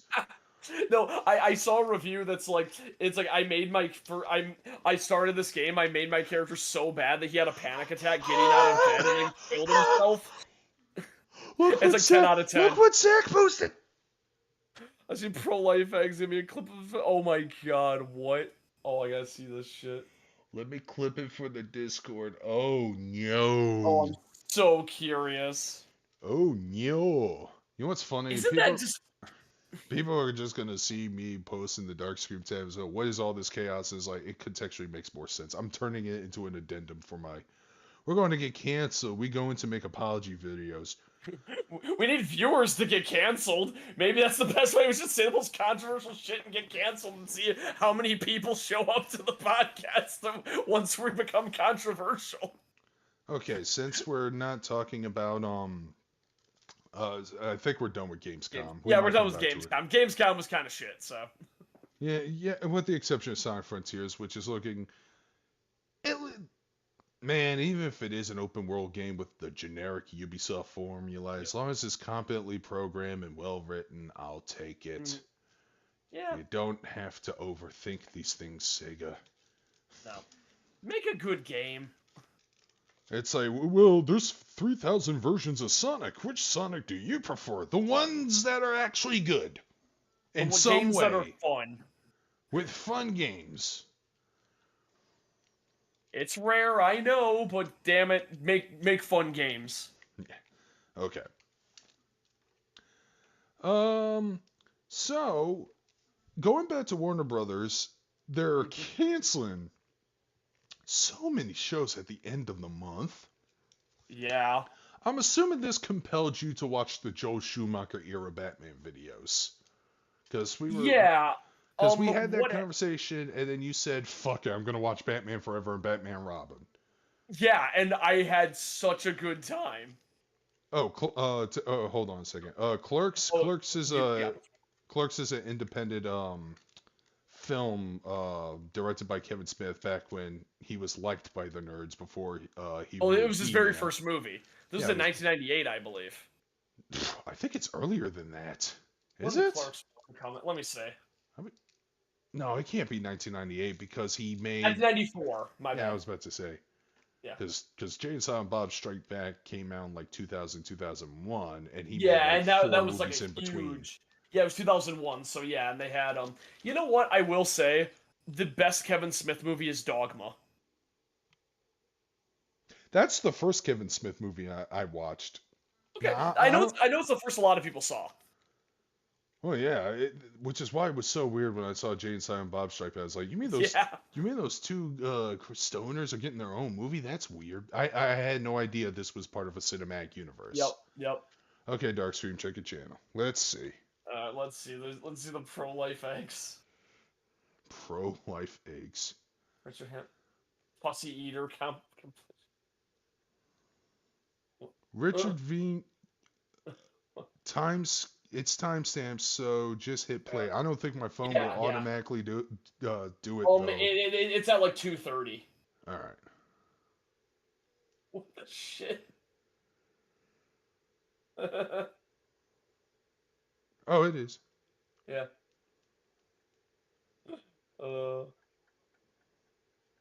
Oh yeah, hard-boiled eggs. The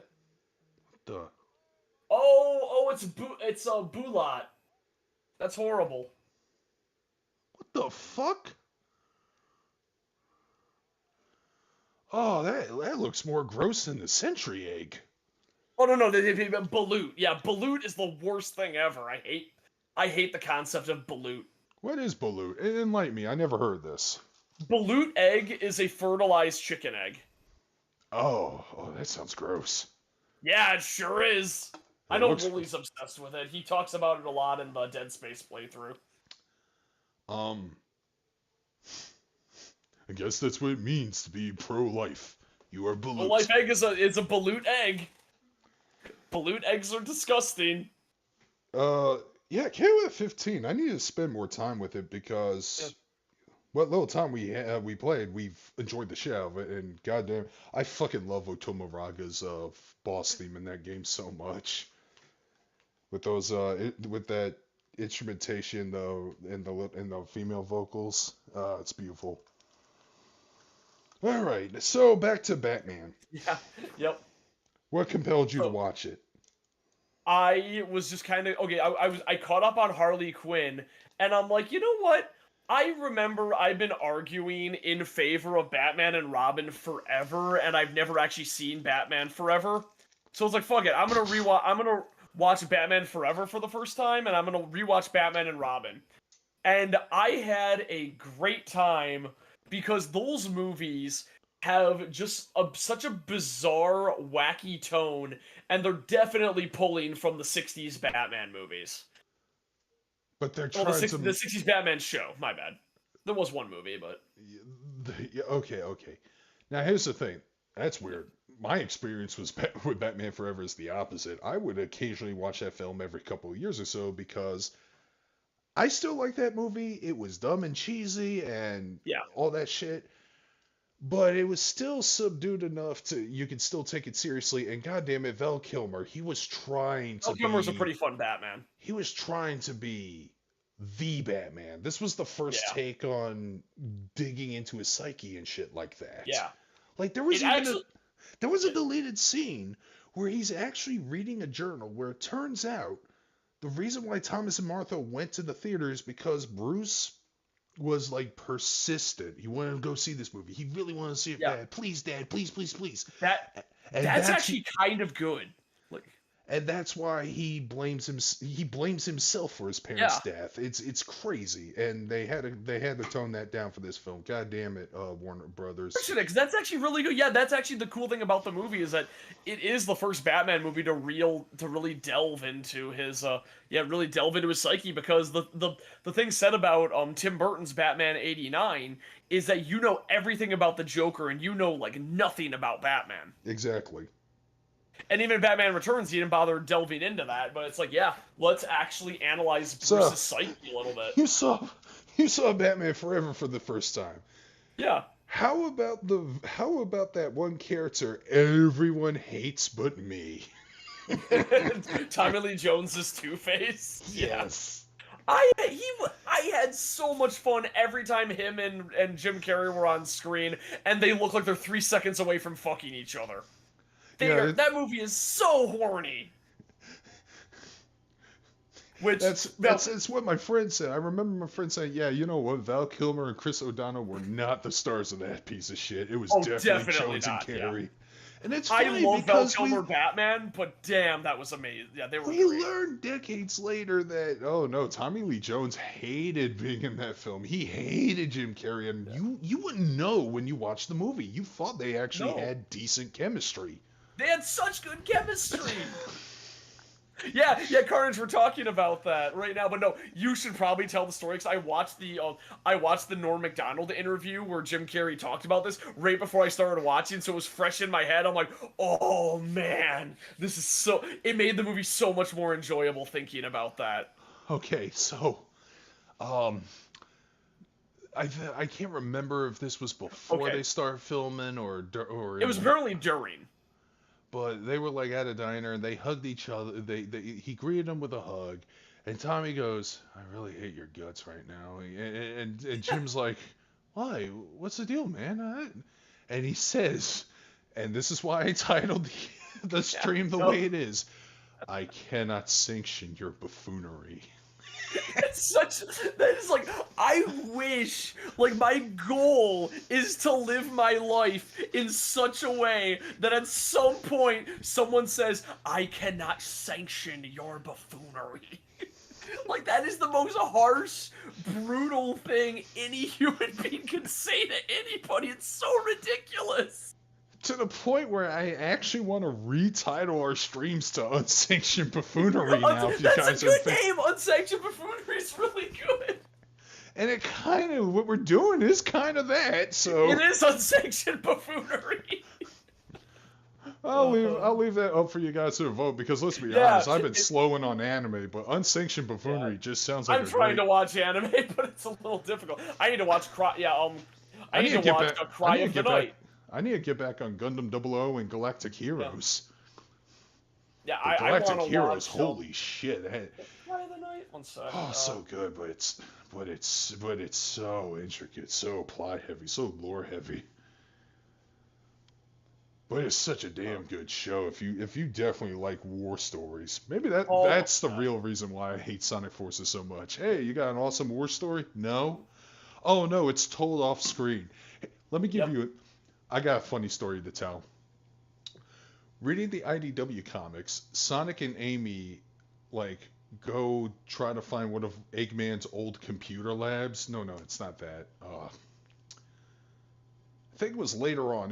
It was the start of the Metal Virus. Rough and Tumble were the antagonists again. Amy mentions that they went to a location where they apparently had a rescue mission to rescue POWs and stuff. And I'm like, oh, that's actually pretty cool, Amy. I wish I was there to see that. It apparently happened during the 6 months when Sonic was captured. Yeah. And she even follows it up with, we lost a lot of good people that day. And I'm like, oh, there was even casualties. Why can't Sonic Forces be that cool? Yeah. No, you can't have that. No stakes allowed. Man. And that sucks for all the barbecue people. Let's go home, everybody. We ain't getting no steaks. No steaks. No steaks here. And not even well done steak. Nothing's well done here. Nothing's well done here in Sonic Forces. But yeah, so again, like watching Batman Forever and Batman and Robin back to back. Okay, first off, this is like a dumb thing to complain about. Those movies should have had their titles switched around. Well, Robin's in...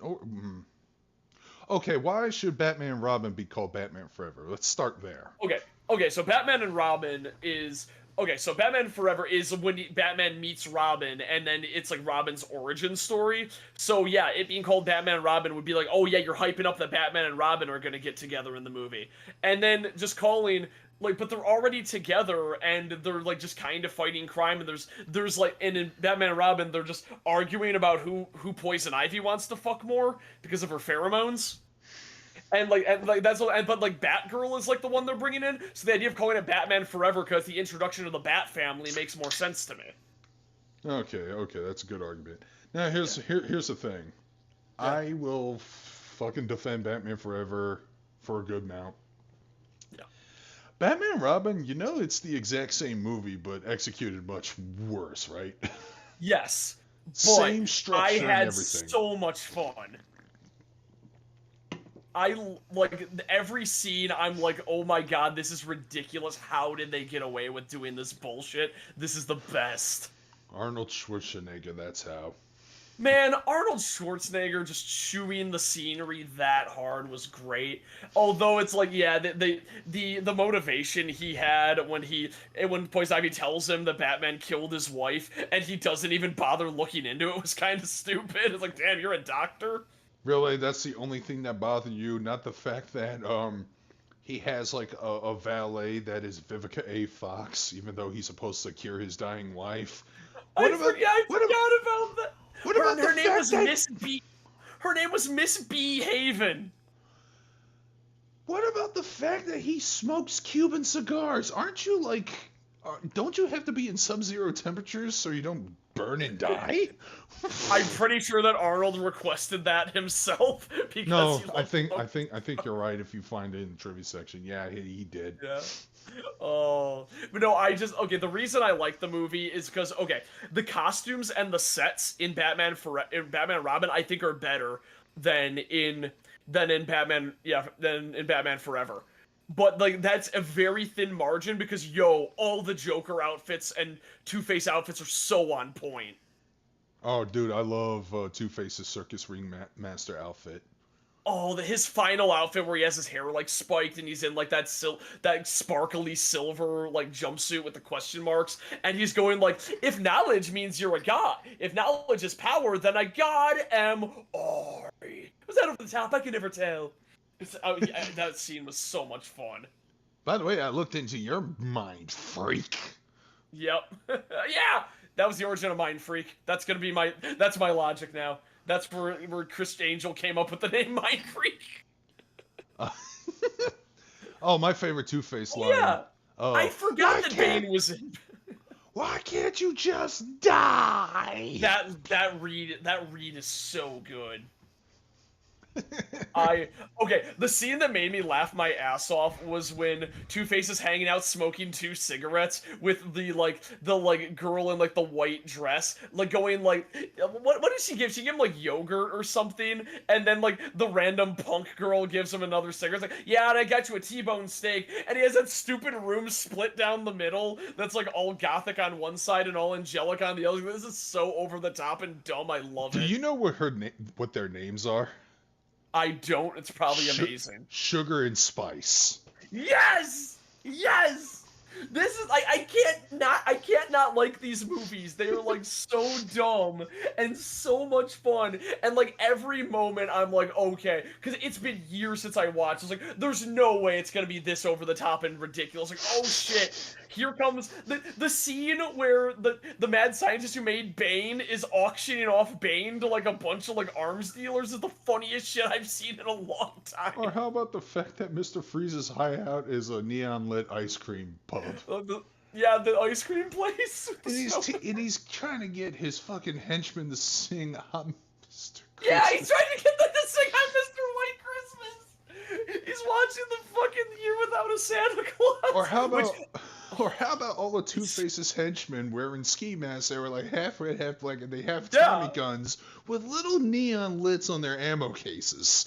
Yeah, that's great. Everything about the like costume design and the sets in both these movies. Okay, the thing I love the most is how many miniatures there are in this movie because as time goes on, I hate like every time I see miniatures because I'm so used to CG. I'm like, oh my god, this is so charming. I love it.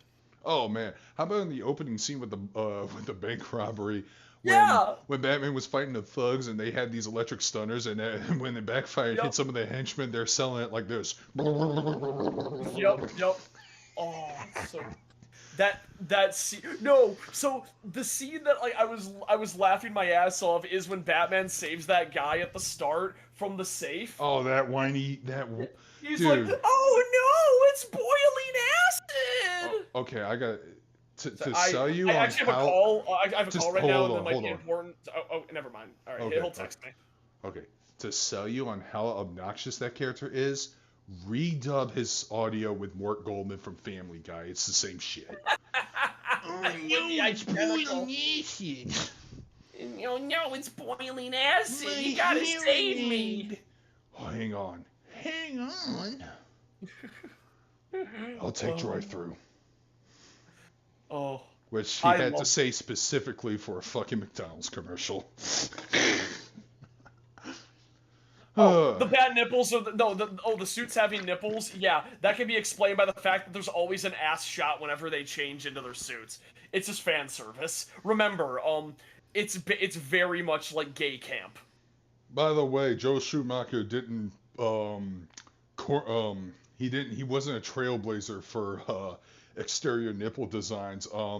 Strife from X-Men had that look. He also had like nipples on his armor design. Strife, that alternate timeline version of Cable, whatever God. the fuck. Oh man. So it's like, don't credit Joel Schumacher for nipples on everything. Just saying. Yep. Yeah, no. You can't credit him when he didn't invent it.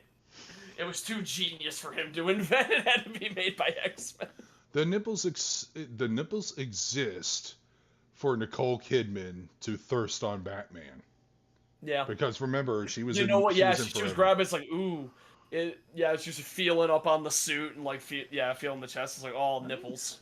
You think it's poor taste to portray Yeah, a psychiatrist who has a fetish for the mentally ill?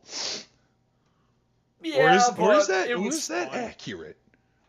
Because I'm starting to learn that more and more women that work in the morgues are necrophiliacs. Oh yeah, I've heard that. I've heard there's a lot of issues where people who work with corpses are often necrophiliac. Well, so far, I'm playing Corpse Factory, so there's no implications of that yet. But I don't know. This game is a fucking mental train wreck. So. Oh boy. I still need to finish that game. I'm invested because holy crap, these are peak garbage people. We're gonna smuggle dead bodies in an abandoned factory and then dress them up to look like our victims so we can scare them into thinking that they saw their corpse from the future, so they'll flip out and die a freak accidental death, which would match up with their death photo.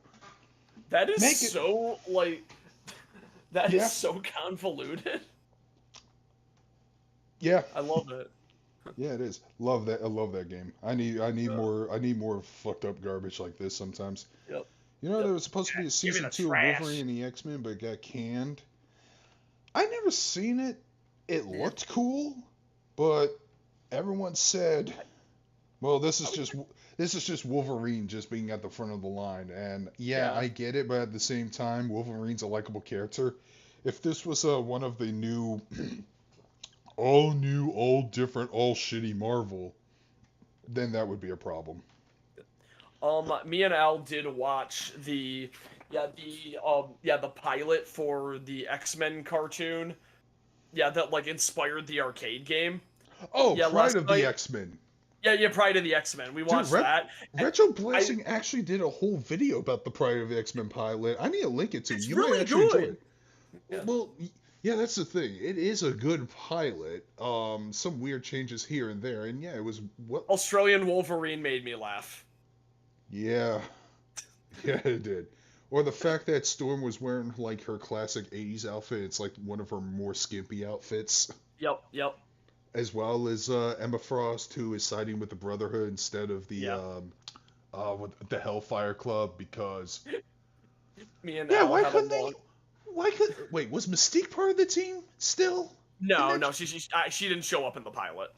Okay, so it was Magneto, Blob, Toad. Toad was voiced by Frank Welker. Man, God, speaking of Toad, remember Toad from the first movie, the X-Men movie, when he was played by... What happens when a Toad gets struck by lightning? The same thing that happens to everything else. I hated it because Toad was actually really cool in that film, and he was actually cool. Like he was such a jabroni, and he was basically an Igor stereotype. But here he was like, holy crap! Okay, he's a weird frog man, but he can fuck your ass up. So me and Al got in a long argument about what is our favorite Storm hairstyle.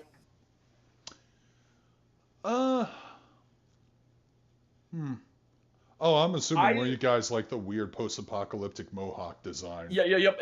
Al likes the mohawk. I like the long hair because I think it looks cooler when wind is blowing.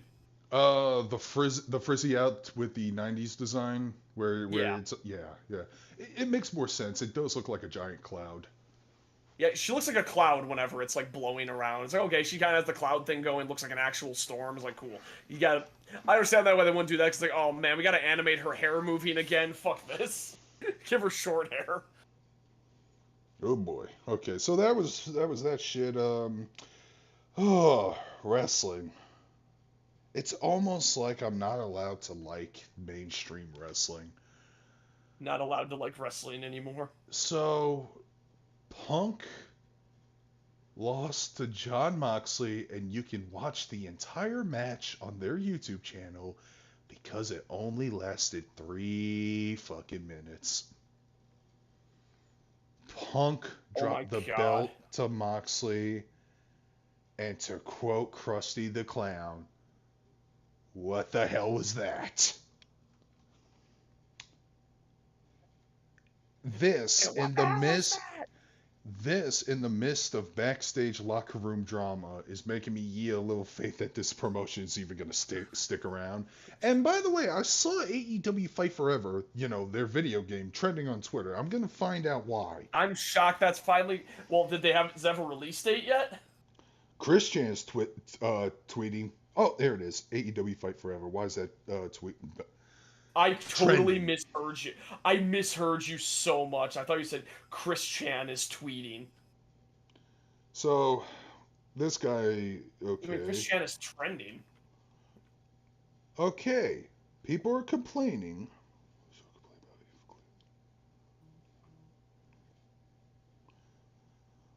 Okay, so the best tag team in professional wrestling today, FTR, is apparently not going to be in the Fight Forever video game. And this is pissing people off because they think this is backstage politics because the EVPs, the Young Bucks, the Cucamonga Kids, the Harley Boys, the little smarmy Shawn Michaels with half the town, not even half, no, that's giving him too much. I don't see the appeal of him nor Kenny Omega. I'm sorry, and I am a fucking nerd to the max. But I'm also a Jim Cornette guy, so I'm conflicted. Well, no, I'm not conflicted. I drew my lines. But no, man, FTR, I should have known that they were going to get cooked out of the roster. Maybe as DLC if the game lasts long, but I think the game is going to be a shit show. Sorry, Wooly, I know you love the Aki engine, but you got to lay off the hopium. Lay off the hopium. Oh, I found out why Chris Chan is trending, and unfortunately it's not as fun as we thought. There's a rumor that they escaped prison, but it was just a 4chan post with nothing backing it up. Oh, just like that time when Chris Chan's death was faked. Man. That was back in, 2008, Yeah. 2009? Yep. Okay, well, shit. Damn, we don't have the Chris Chan prison escape arc. Yeah, well, I know the comments have a delay, so I'm not even going to address Zach's thing that we already No. covered. It's so I'm just gonna say again that there's no evidence about this. It's a 4chan post and nothing's come out that's official. And the 4chan post is from the 24th, so 4 days ago. You know what I did today? I decided to rewatch Everything Everywhere All at Once. Yeah. Because last night, to help pass the time, there is a guy on YouTube named Mauler, who most people call Mr. Longman, and he did a almost 6 hour analysis on why Doctor Strange Multiverse of Madness is the worst movie ever made. 6 hours. And I listened to every second. I probably didn't consume every second because, like I said, he covered a lot of things, and he doesn't believe in brevity when it comes to his criticisms. But damn, I'm so glad he said, "Oh, by the way, Everything Everywhere All at Once is a better movie," and I agree with that wholeheartedly. But wow, that was interesting. I did like somebody's take on it, which is, why are these long-ass videos always about, like, some super mainstream movie, and not something like, and not some artsy thing like Eraserhead, or though I'm trying to remember the examples. He's like Eraserhead Mandy, or there was one other movie, and he says, or you can just watch all of those movies and it'll be the same length as this video. Yeah. Those are good movies, right? Yeah, those are very good movies. Nobody Especially wants to hear positivity on YouTube. That's which good is point. sad but true. If I were to do Yeah. videos shitting on, what's the flavor of month of Disney right now? She-Hulk? She-Hulk, yeah. Scarnage brought that up, yeah. I could talk about that a little bit, but yeah, continue. Yeah, I would definitely be having like 10,000 subscribers within a week. But I don't want to watch She-Hulk. It looks like Garbo. It sounds like Garbo. I've seen some clips that people are sharing. Vito, who is not alt-right, who doesn't jump the woke bandwagon, somebody I can actually get behind, at least when it comes to art and free speech, he said this is trash, and I don't know, he could stick with it. I don't think he should. He should just drop it entirely. But that being said, somebody would want him to do a cinematic disaster video for She-Hulk if he ever wanted to, like he did with Boba Fett earlier this year. I haven't seen anything of She-Hulk except the first episode, and I'm honestly like, nothing's like blown me away, but I'm like, okay, this is passable. It might do something cool, but I'm being nice because She-Hulk is like one of my favorite characters. And you'll know why from that one image I sent you of her being fired because she photocopied her ass and destroyed the photocopier. Yeah, there's two reasons for that. One, the thing you said, but here's the thing. If I ever see a character I'm passionate about get fucking assassinated, I am far harsher because hashtag not my whatever thing is adapted. And second, man, you were just talking about how you like Batman and Robin. Well, yes, that's true. So people won't take your positive comments about anything seriously that much. I like trash a lot, but okay, there's the thing. I have that thing where if I enjoy something, I'll still admit it's bad pretty often. I'm like, oh, this was fucking amazing to watch, but it was absolute dog shit. Hey man, I didn't say Multiverse of Madness was the best movie ever, and I didn't even say it was the best Sam Raimi movie. I just said, wow, as a Sam Raimi film, Marvel actually gave him a little more creative freedom. Yeah, but they didn't give him enough time to flesh out the script and directing. That's kind of the thing. I think the writing in Multiverse of Madness was pretty bad, but I found it enjoyable just for like the random Raimi-isms I did like. Yeah, even if they didn't make any sense and they are objectively flawed. I honestly think that, like, if they took that route and actually had Marvel movies that felt like they were directed by people and not an algorithm, it would probably, like, make much better movies. Because they for the most part, the issue with the Marvel Cinematic Universe, which I do like it still, but I think a lot of the movies are very, like, flavorless. And I think the last few movies have been awful. I did not like Thor Love and Thunder at all, and I love Taika Waititi. It did not feel like a Taika Waititi movie at all. See, I'm pretty much done with the MCU anyways, because Endgame was peak. It had its own problems. It was good. And here's a fun thing. My dad does occasionally watch a lot of the Marvel films, and the one thing he says about them is the only unique performance in those films, is Robert Downey Jr. as Tony Stark. That's a good point. And now that he's out of the picture, what do you got left for my dad? You're right. He doesn't care about Everyone's anyone else. kind of interchangeable. Like, the worst part is, it sounded like Spider-Man was going to be set up to be the new MCU protagonist, but it sounds like a fucking swerve. Gotcha. Yeah, I don't think they're going to do that. No. I don't think Tom Holland wants that. And I think his character's going to be ruined because I heard they're making Secret Wars in Phase 5, and people are going to be like, but Spider-Man, he's finally going to have the black suit. We're going to have the black suit Spider-Man Secret Wars. It's going to be awesome. You know what? I would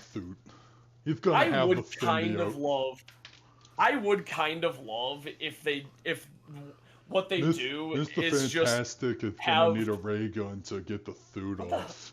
What the hell is the name of that group that has U.S. Agent, like Agent Venom and all that? They were the Guardians of the Galaxy at one point.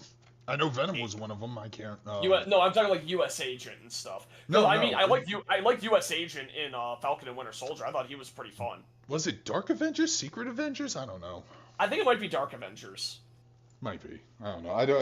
I don't read a whole lot of Western comics, and I have a rant to cover on today because a trip to a comic book store is a giant waste of fucking time sometimes. Yeah, let me see his team affiliation. Okay, Yeah, he was the Guardians. He was part of some Black Ops task force. The Venom we're talking about is Flash Thompson, right? Yeah, Flash Thompson, Agent Venom. Yeah. I did like that design. Yeah. I think the agents are kind of cool, but I figure they'll probably fuck it up and they'll be lame, but whatever. Yeah. Oh, yeah. Oh my god, Flash Thompson in that film too. I don't even care about that guy. No, that's kind of why I want to see him become Venom, because I think it would be really weird and kind of interesting. Oh, there's a thing Mahler didn't cover. He didn't think about this in his review that I kind of want to add to it. Yeah. Now, he talks about Charles Xavier in Earth 838, I think it's called. Yeah. Yeah. And he even went as far as say that Xavier's death in X-Men 3 was much better and much deserved. Yes. Oh yeah, I think he did say that. He praised one of the worst films of all time over Multiverse of Madness. It goes to show you how much he hates this film. Yeah. But here's the thing he didn't think about. The existence of Charles Xavier in that universe heavily implies that the Wanda Maximoff in that timeline might be more comic book accurate than her MCU counterpart, which means she is the daughter of Xavier's best friend. That's gonna be an awkward family meeting. You know what? You're right. I didn't even think about that. Oh, hey, Dad. I was possessed. Yeah, that's it. Hey, Magneto, Dad. Yeah. I completely forgot about Scarlet Witch being the daughter of Magneto. No, maybe it was covered in one of his EFAP streams. Those are even longer and more unstructured, so I don't even deal with those. Actually, yeah, when we're done with this, I actually have an anime thing I can talk about that I just realized actually kind of a big deal. Okay, yeah. Can I rant about comic books? Oh no, go for it. Okay. I just want to pick up issues 51 and 50 fucking 2 of Sonic. Okay, how hard is that? So I go I'll go to my comic book store, and the only things they have available are like 4 different copies of issue 50, and they're all the same cover, and not the one I have, but something completely different. I go up and ask them, and they say you can give them a name and a phone number. Okay, hang on to that thought. So they can hold it for you. I'm still listening. I'm just gonna go grab some water real quick. Yeah, so they can hold it for you, right? And it's really not that different from how I used to pick up manga from every bookstore I go to. Hey, do you have this volume, whatever? No, we don't, but we can order it for you. Okay, here's my name and number information. Wait a few days. Hey, Mr. Darkscreen. This is here. You can pick it up. You got about blah, blah, blah. I come in. Hey, Mr. Darkscreen, pay, got it, go. I was expecting the same kind of thing when I gave them my name and number. And they said that it takes longer for them to order. And I go, okay, are you going to call me? And they go, we don't call people. We don't make phone calls. Well, then how the fuck am I supposed to know? Yeah. At least text me or something, asshole. Yeah, not even a text.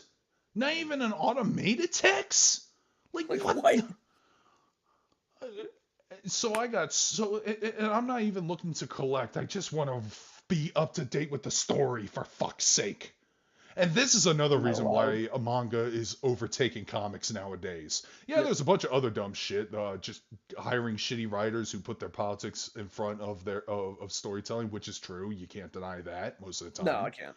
Ta-Nehisi Coates, I'm looking at you. And it's just the lack of availability. Yeah, that's the big one. I mean, Jesus, like, say what you want about Tokyo Pop back in the day. They were geniuses when they said, hey, why don't we just put manga in bookstores since they kind of look like books? Yeah. And that's why I've It's been so much easier to get a manga that is like, yo, know what I would like to do? I'd like to read Invincible. It's like, okay, well now you gotta read the spin-offs and you have to get these big omnibuses that are enormous and aren't the size of books and are like cumbersome and nobody holds them. Well, I do have the IDW collections and they are like that, and I'm actually happy with those. I prefer because that's a lot of story to cover. But Yeah. yeah, I understand that too. But no, it's not even the book structure. It's just the item availability. And this is the only comic book store in town, by the way. And that's the other thing. Um, I've been here watching other people's videos on Sonic Archie comics, and they all say the same thing. Those comics were basically being sold everywhere else besides comic book stores, like fucking Dollar Generals and shit like that. People had them. They were available. Yeah. Who knew? Going places where people shop, you can pick up a comic book. Yep. Back when you could find them places. So yeah, I don't know if I ever want to do business with them because of it. I mean, thank you for the Gunpla kits, but when it comes to the actual core thing you are trying to sell, yeah, That said, that's stuff like the Shonen Jump app is so good for manga, and I kind of should look into that for certain comics to see, like, yo, how much could I get if I got, like, a comic, like, so borderline streaming service? it's a long tangent to say that I'm probably just gonna pick up issues 51 and 52 digitally off of Amazon. Probably a good idea. They're really, really cheap, and I just want to read. I mean, the artwork is beautiful, and I prefer reading physical material, but eventually that's gonna wear out with me too for shelf space reasons. Yeah, I hate not having shelf space. Yeah. That's why I can't pick up any more Gunpla kits. In fact, if Windsor ever recommends one to me or tries to buy one, to hold one for me, I think you might need to pull a hold on that. So, They announced they're going to remake the Fantastic Four. yeah, they said that. Well, boy, if they don't make any paradigm shifts by the time they get to X-Men and Fantastic Four, then it's donezo.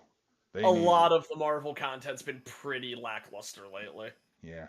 Anyways, I need to use the restroom, so you can so actually go full hold. I will gladly talk about what I was doing, which Go ahead. is I read all of Chainsaw Man. And holy shit, so Chainsaw Man is one of those cases where after I finished, like, I've caught up with it, it's one of those things like I heard Super Eye Patch Wolf did a great video on it, and he was discussing how this is probably a good paradigm shift for all of shonen manga. I pick it up from Barnes and Noble over the library. Yeah, I like getting physical books sometimes, but I kind of, if I'm gonna like binge through something, I prefer it be digital. So I was reading it on like the Shonen Jump app, except for one chapter which did not have a which was off the Shonen Jump app because it was too horny, and and so I had to find that one elsewhere. Which good chapter, but Survivors will brought this up that Chainsaw Man is probably a paradigm shift for manga because it runs in Shonen Jump. It's super violent. It is very the art style is pretty rough for the most part. Like, it's very sketchy, but it still looks really, really good and has some really amazing set pieces. And like the action is a bit wild. The character designs are pretty. The character designs when they're not in demon form are like kind of generic, and you can't tell people apart. But it's one of the most compelling things I have read in a long time for how crazy the story goes. And this thing should not be as popular as it is, and it gives me hope that the average shonen manga is going to be something very different now because this is a short form series where the author has, like, he knows exactly what he's doing right now, and he did 97 chapters at end of arc 1, and he took like a 2-year-long break to then start part 2, which is kind of similar to what Araki does in JoJo, and Araki's one of the only manga artists who isn't horribly burned out by manga right now. So if more people are following that like style of producing content, that's awesome. And one of the most popular manga of last year was I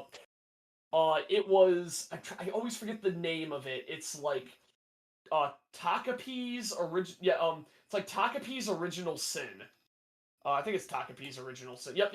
Yeah, Takapi's Original Sin is a 20-chapter manga that was released. It did very good, and then it ended at 20 chapters, and he goes, I like the feedback, I'm going to take a break for a bit, and my next manga will be, like, built by your feedback.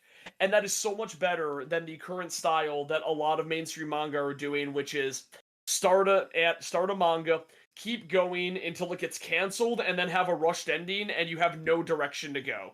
And, like, as great as I've heard One Piece is, I don't want to start it because I feel like it's too long, and I have no confidence that it's going to have a satisfying ending. And I know the author did say that they're currently on the final, he's on the final arc of it, which is great because once One Piece ends, I think we're going to see a new dynamic in manga where we're going to have shorter stories or stories split into parts with pretty long with pretty long things. Can you talk to my Tokyo Revenge overrated? Like, I don't really know much about Tokyo Revengers.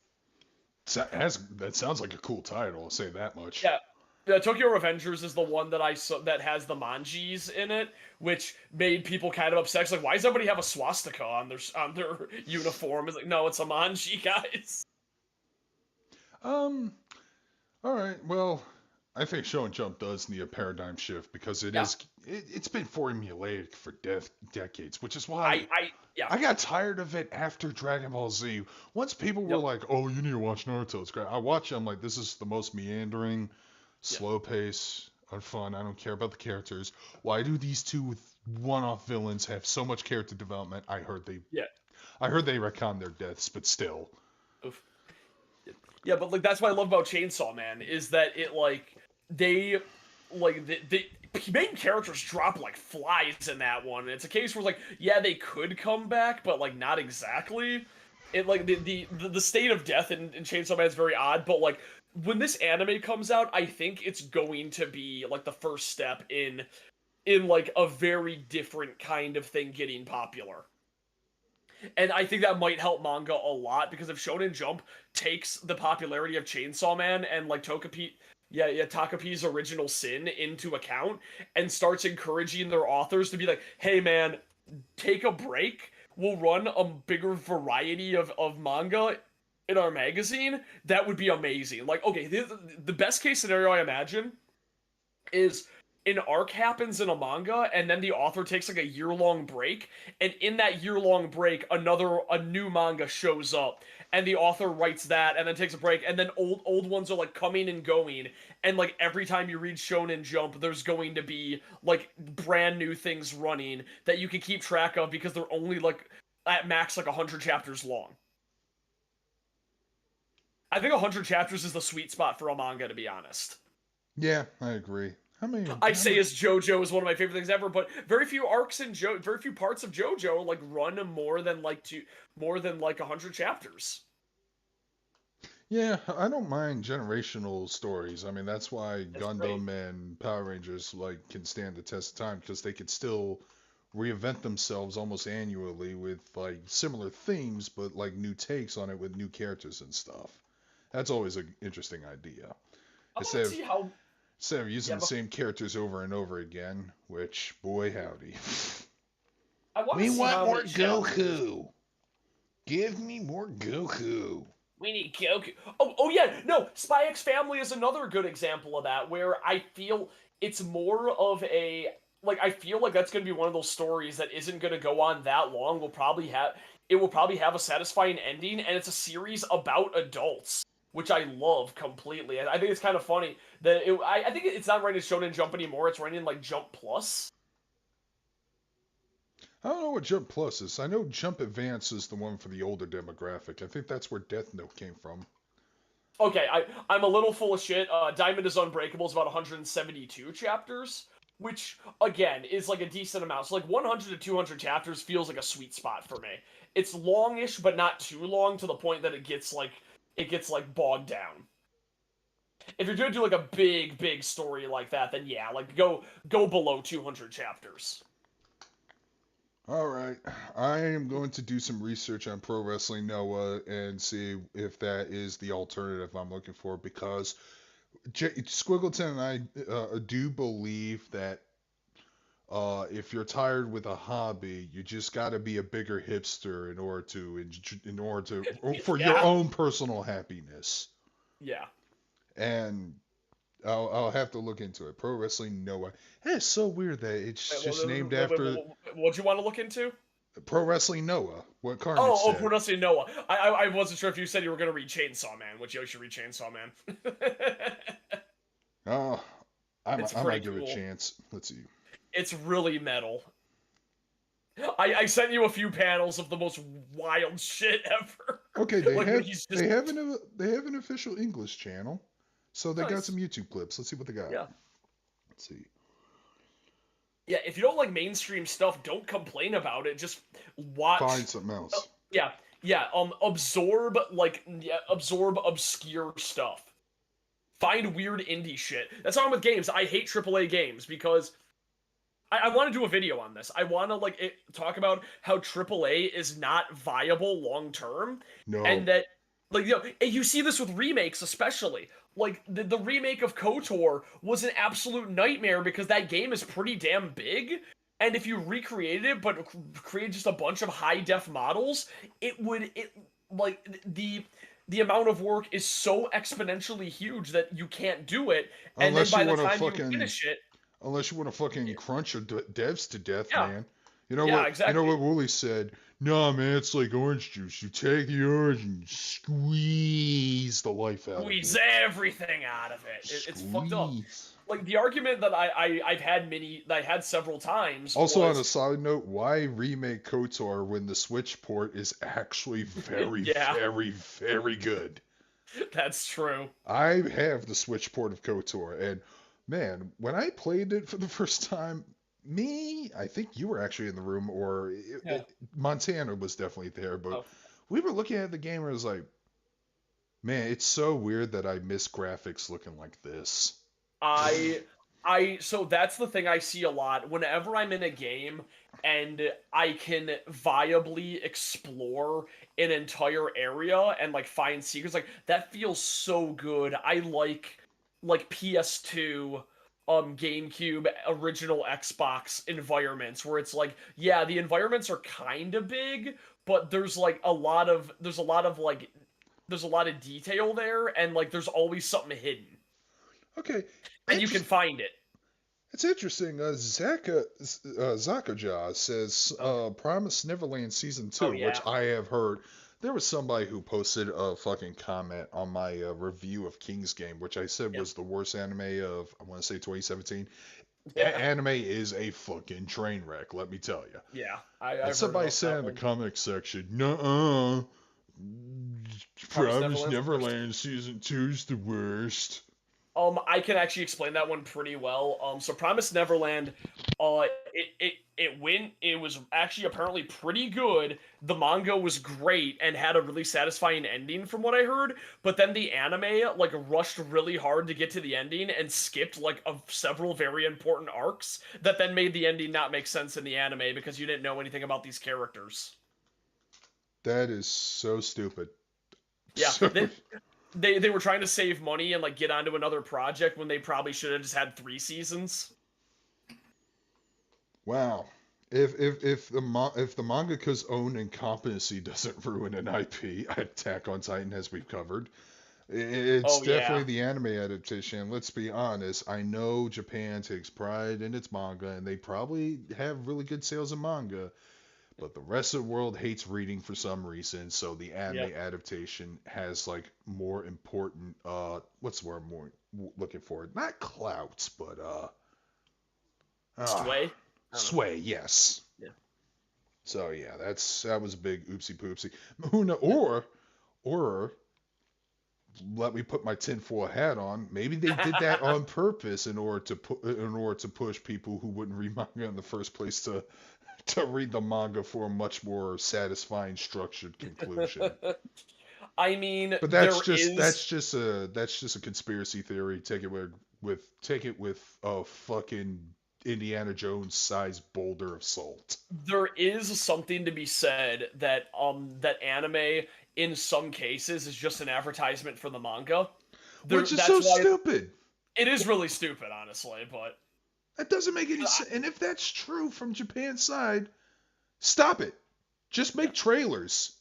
No, like if you think about it, they rarely make anime about a manga that's been over for a while. It's always like flash in the pan. We're gonna make an anime while it's still going. We don't even know if it's gonna end well. But actually no. The thing that's actually giving me hope about like Shonen Jump in particular is Promise Neverland ended. Even though it's not in Shonen Jump, Demon Slayer ended. They say they're on the fight. The author said that Hero Academia is almost over. Oda said that One Piece is almost over. And, like, that's great. Like, I love when things have satisfying endings. I hate when things just carry on forever and peter out and just kind of shit themselves, like Bleach. I feel so bad for the author of Bleach. You say both Hero Academia and One Piece are about to end, and you're also saying, at least we'll have a conclusion, it won't peter out. You don't know that, dude. Remember Attack on Titan? Remember that video you sent me about? It's great because Attack on Titan's ending. So apparently, the author fucking betrayed his own beliefs with that final chapter. Yeah, which is that is insane. Yeah. Oh, I don't believe in the whole Destiny arc. It takes away a character's agency. Now, excuse me while I take away. Now, excuse me while I take away my character's agency. Yeah. Jesus Christ. Mm-hmm. No, I just have hopes when people end things on their own accord, and I love when a manga or a TV show ends at its peak of popularity. Like Demon Slayer was at. It's like, we're at the peak. I know you want me to continue. I'm done. I don't want to ruin it by artificially continuing this for longer than it needs to be. Zach says Oda said One Piece was almost over back in the mid-2010s. God damn it, Oda! I think I actually do. No, I think I actually do remember that too. Now I hear that, but I also heard from Lance that no, he's only at the halfway mark at chapter wherever the fuck they're in the 1000s. 1500 or something. Crazy. Boy, this grand line, whatever the fuck it is that Luffy's looking for so he can become the king of the pirates, it better be worth it for these fans. I swear to God, if it's disappointing, there are going to be riots in Tokyo. The tower will fall. The tower will fall. If there's any line that says the One Piece is the friends we made along the way, I think all of Japan is going to, flip over into the sea. You what? Every fan's just going to go to one side of Japan and jump up and down at the same time until the entire island nation sinks. That'd be messed up. Yeah. Oh man, I haven't even started on Primal. I probably should watch that just in case. Primal's great. Yeah, I watched half of the first season of Primal. It's pretty good. Yeah, here's the thing. Because Primal is a freaking silent show, I'm gonna need to pay full attention to it because it's Genndy Tartakovsky's subtle storytelling techniques of not telling the story exclusively through non-dialogue, which most fucking hack writers don't know you could do that. Yeah, they feel like you need to explain everything. Show, don't tell. It's great. Oh no, he's wiping his ass with the leaf. Yeah, we can see him do that. Yeah. Oh no! Oh no, he's boiling acid. Oh no, my balls! Oh, my hearing aid. It's Batman! Yeah, It's Batman! Yeah! Remember when he crashed at Nigma's party and that guy was pointing up? He's like, and he zoomed up on him. He's like, it's Batman! He was losing his spit. It's Batman! Yeah, the guy was going nuts. I forgot about that. I remember I was watching that and I'm like, oh my god, I need to talk about this guy. And I just forgot until you brought it up again. Like, that guy's great. Superhero movies always have, you know what, that hasn't, you know what, I'm gonna say it, the Marvel movies suck because they don't have crazy, crazy passerbys that say the most iconic shit in the movie. Like, Spider-Man took that guy's pizza! Yeah, Sam Raimi knew how to work some cheese in. Yeah, and I love cheese. It's so much, Give me But that at the same cheese. time, he also had effed up scenes like Doc Ock's wife getting frickin' shrapneled by glass. Oh yeah. If you remember that shot. Yep. Good. Man, Spider-Man 2 shot like a horror movie. I love it. Oh god, that hospital scene. Oh, It's so good. That scene's amazing. I remember Give me falling in the- love with One Piece right around the time it was acquired by Funimation. That's funny. That's when I started watching Big Al's videos on One Piece. I've told this before, but I still find it funny that I was friends with Al for like 3 years before he's going, I'm making a YouTube video right now. But wait, you are? I was like, wait a minute, are you that guy who made that One Piece video? Well, he made a series of videos. I wonder if they're Yeah. all still up because they were actually fun to watch. Oh yeah. It was the 4chan edits was the one that I remember, where it's like, oh no, the suction cups, look out, Luffy. Poison suction cups, run! Yeah, poison suction cups. And there's, god damn it, can they just be metal darts like they fucking? Although, oh, we both love the whoa. hammer, hammer gun. Oh, there's something I want to tell you. Oh yeah, the hammer gun for Kobe. It's so good.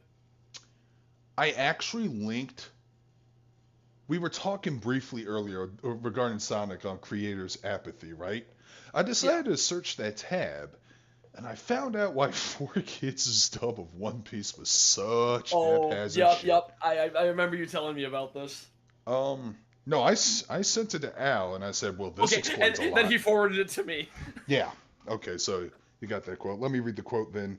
I'll just go to Big Al's Messenger. I spam him shit all the time, and he never replies back. I don't know what the infamous wheelchair scene is, but that sounds so dire.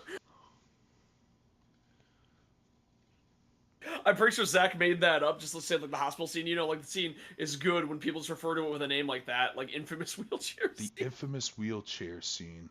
I think he made that up, but it sounds so dire, and it's like if you made that up, Zach, that is the absolute perfect example.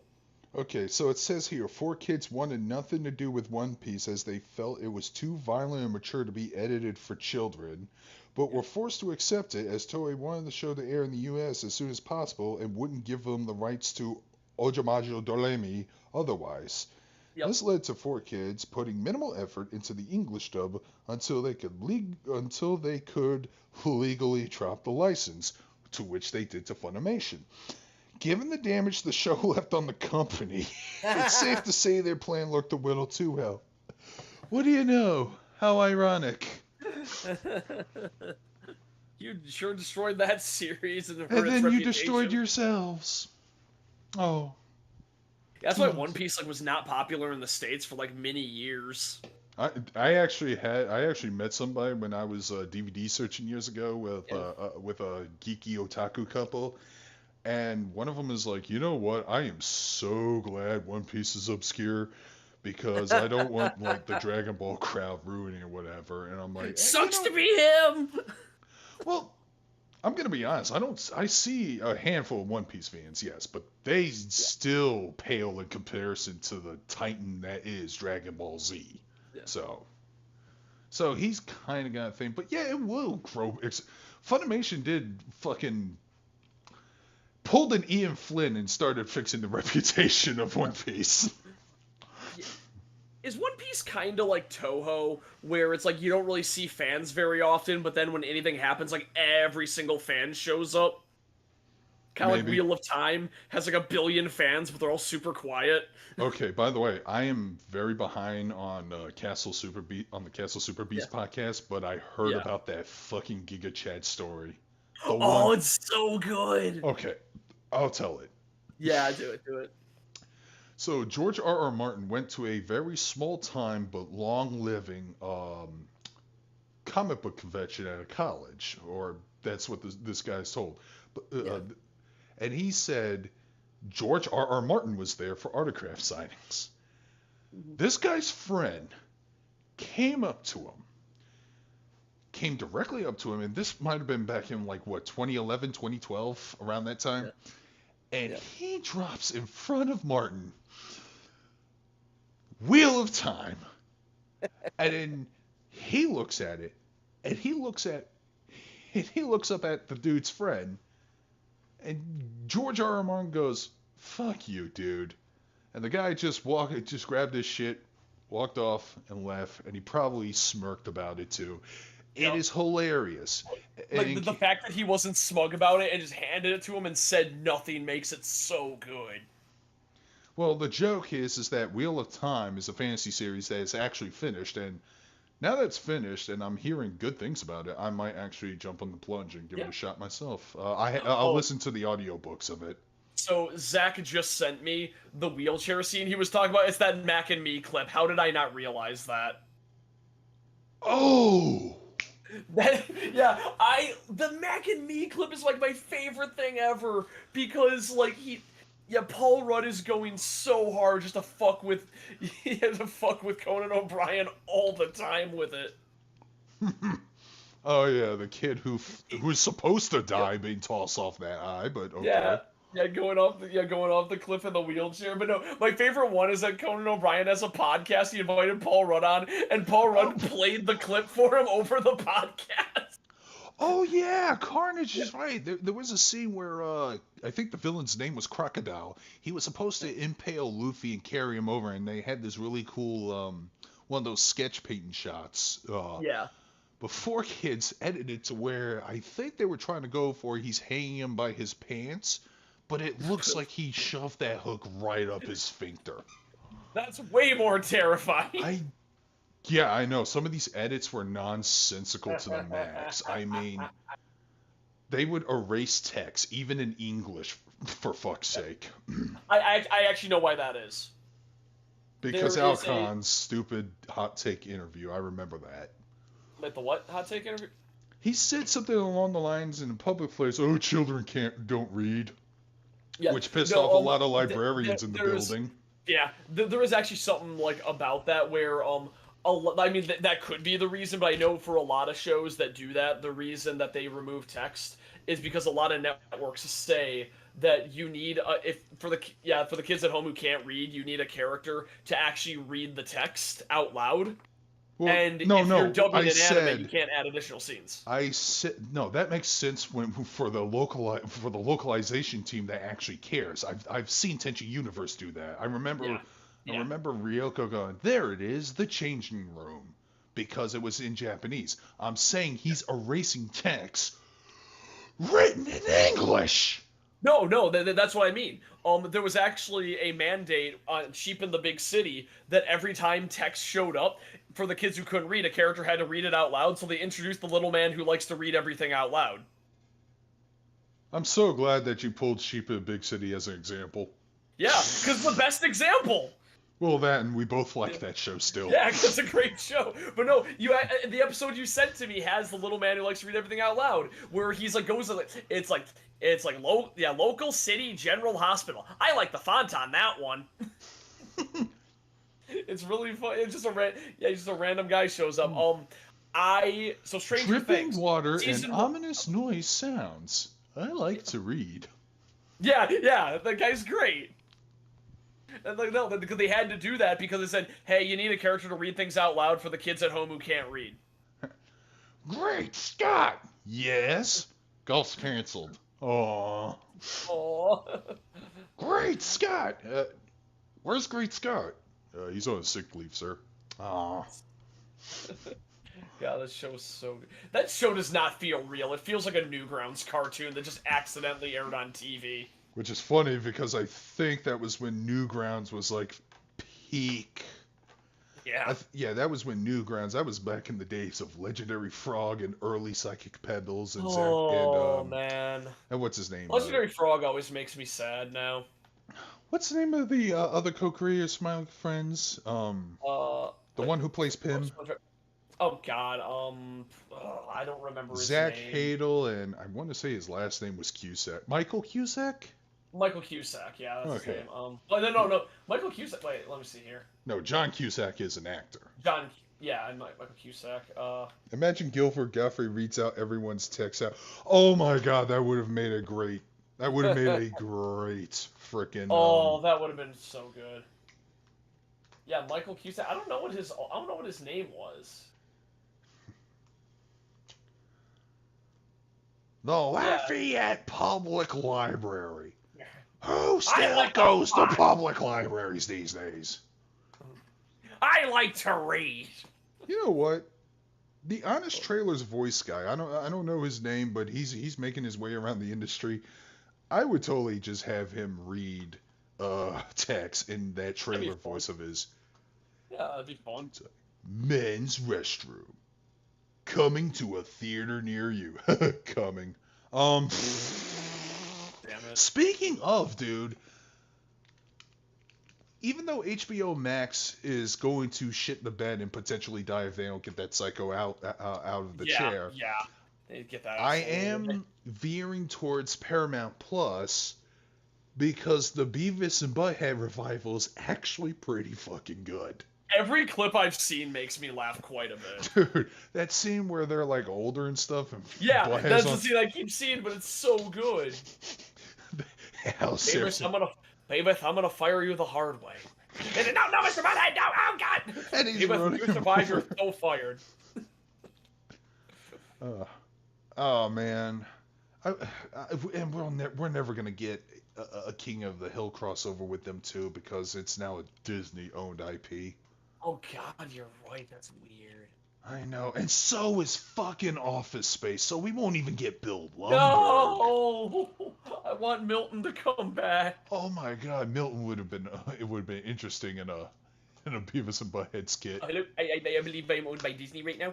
This is Mickey Mouse. Can I have my paycheck now? I'm gonna set the building on fire. Oh God, I really like my Spider-Man bobblehead. I found this at the local Walmart. It was a really nice bobblehead. I thought it would. They had a bobblehead of Iron Man, but I like Spider-Man more. I think Spider-Man would make it. I want there to be a Milton movie that's officially part of the MCU. But it's just Milton and no crime fighting happens. And you just keep bringing him in for crossover. How about Milton at the office while in the background the events of the first Avenger film is happening? He's at the office and then you see like exploding buildings and Hawkeye shooting aliens and stuff. And he's like, and he's just there going, I'm looking for my red swing line. Yeah, okay, a lot of people think it's kind of a hack shot, but I love the scenes in movies where, like, they're fighting and somebody's in front, like, listening to music, completely unaware of what's going on or something like that. That was the trailer for Dead Island 2, and that was almost a decade ago. Oh, yeah, they announced Dead Island 2 again. They had a new trailer. Oh, how was this one? Because the last one was actually pretty funny. Dead Island was always very good at trailers. Let me look. Yeah, but when it comes to the actual game, it's. I hated Dead Island. I know a lot of people probably enjoyed it. Ooh, it's like Borderlands meets Dead Rising. It was really rough. I didn't care for it. Yeah. It felt so bland and lifeless. None of the characters were likable. Yeah. Naturally, even after 8 years. Oh no, the funniest one was that there was that one trailer that was the Dead Island 2 trailer, and then it like reveals that it's actually Goat Simulator, and they call it Goat Simulator 3 just to flex on the fact that Dead Island 2 is not out. That's messed up. Oh, yeah. I remember Madness Combat from Newgrounds. That shit was fun. Yeah, I remember Madness Combat. It was fun. Yeah, it was great. Did I ever get like an official port or somehow? I haven't. I don't think so. Oh, that would have been tight. Canary was asking, what we thought about Stranger Things. Oh, did you watch any Stranger Things or no? No, I don't care for it. Okay, so I liked season 1 a lot. I thought season 2 was utter dog shit, and I liked season 3 a lot. I haven't started on season 4. Oh, I heard good things about season 4. I have 2 actually, but I heard it's more of a horror setting. Well, okay, I mean, the trailer for this is okay. It's just kind of a generic trailer, but it's just kind of like a long shot of a dude like going through the streets, getting attacked by everything, and just brutally fighting every zombie. That's the other thing. Zombies are still passé. Yeah, they kind of are. I say as I'm reading Sonic the Hedgehog, and there's a fucking zombie apocalypse art. But anyways. Project Nexus? What the hell's Project Nexus? That sounds familiar. Oh, I guess that's the Madness successor or sequel or whatever that we were Well talking then, about okay. earlier. I mean, that's cool. If they got a port, that's cool. I'll take a look into it. I do remember that Ed McMillan, I think for free, put out the Basement Collection, which is all of his Flash games from before he made Binding of Isaac or Super Meat Boy. Oh, man, I fucking love that intro jingle to Smiling Friends. Yep. But yeah, I really want to see Paramount Beavis. But that being said, man, oh boy, Butthead really likes to abuse the shit out of Beavis. Yeah, he sure does. Like, holy shit, people are actually feeling bad for Beavis. I mean, there is that classic episode where Beavis gets a nosebleed and Butthead keeps making it worse by beating the shit out of him. Oh, it was yeah. It was kind of controversial because of how much blood that was on screen. Oh, that's funny, because I remember watching an episode that, me being the wuss I am, I actually freaked out a bit. No. It was when they were at shop class and they were putting yep. things for the buzzsaw, and Beavis had the genius idea to put his finger in, and he was bleeding excessively. Where's the first aid equipment? It's over there. He fucking saw the first aid equipment and shit. And then the episode ends with his finger stitched together, but he's like picking his nose with his fucking stitched finger, and it breaks off and it's lodged in his nostril. It's pretty fucked up. Also, I haven't seen the commentary segments. Now, here's the thing. Remember, Mike Judge tried to bring back Beavis Butthead a decade ago, if you remember. I remember. I watched it. It kind of wasn't great. No, I disagree. I actually liked them. And I okay. even liked the commentary segments, because Beavis and Butthead were, like, snarkier, and they came off as intelligent, and they actually had funny shit to say about everything. And I used to hate the music video segments because they were pace breakers. The music video segments were always my favorite part of the original, so I thought them riffing on reality shows really felt off to me, and that's why I didn't like the reboot. I mean, what else is there to do? I mean, nobody watches music videos anymore. I know, that's what was kind of sad about. AMVs are dead, which is a shame, because they were technically a decent advertisement tool, if you're a really good AMV artist. Oh, I love AMV hell so much. Oh, man. Canary Creek eBay, you don't need to watch the original series to understand the references. It is all just very episodic. There's always Beavis and Butthead are stupid. There, you have the entire plot. Some episodes might actually have some deep, hidden social commentary meaning. Oh yeah, that's true too. But like generally, you understand all the characters the second they show up on screen. Stuart is kind of like a wimpy, easily bullied kid. And then their teachers, like one look at them is like, oh, I know exactly what this character is. He's basically a liberal caricature. And, and there's Coach Buzzcut, which by the way, if you want my opinion, after King of the Hill got canceled and he tried to make The Good Family, which was basically, hey, what if Mr. Van Driesen had his own cartoon? Van Driesen, that's his name. I would have asked, hey, what if Coach Buzzcut had his own cartoon? Because I thought that guy was, do you think you're a man? Yeah. What makes you think you're a man? I have testicles. Oh, yeah, you want to see a real man? Kick me in the jimmy. And Butthead kicks him in the groin, and he's like flexing, and he's absorbing. I do remember that scene. It's like, man, this guy you don't want to fuck with. If he just absorbs it and almost to a point where he might take pleasure in it, I don't know. No, so if you have a show with Coach Buzzcut, it would just be like he just puts on a front at work to like try and be that insane, but he's actually like fairly normal. Fairly normal, probably a nice guy, probably a caring guy. Yeah. Oh, it reminds me of that episode of Cromartie High where that one delinquent is actually a nice guy on the internet, but in school he's like the toughest dude. I love that guy. But then he encounters a dude in real life who just beats the shit out of him for like no reason. Man, that episode aged beautifully, especially when it came to online trolling. Yeah. Because he's so nice and polite, and everyone's like, yeah, loser. So, yeah, the troll was insulting him, and it actually caused him stress, and then they accidentally bump into each other, not knowing each other, And he Yeah. just It's fucking like, you finally bumped into me, asshole! Just beats the shit out of him, put on the internet. He's like, dude, you really shouldn't talk like that. It's not very nice. And then the episode, like I said, he had a conversation with the troll. He got his ass handed to. Yeah. And then the troll and the guy bump into each other. Again, they don't know each other, who they are on the internet. And the guy's like, "Oh, I'm sorry about that." And he punches the troll, and he goes, "Oh, how am I supposed to beat this guy?" And he just runs off. Right. Oh, it's so good, man.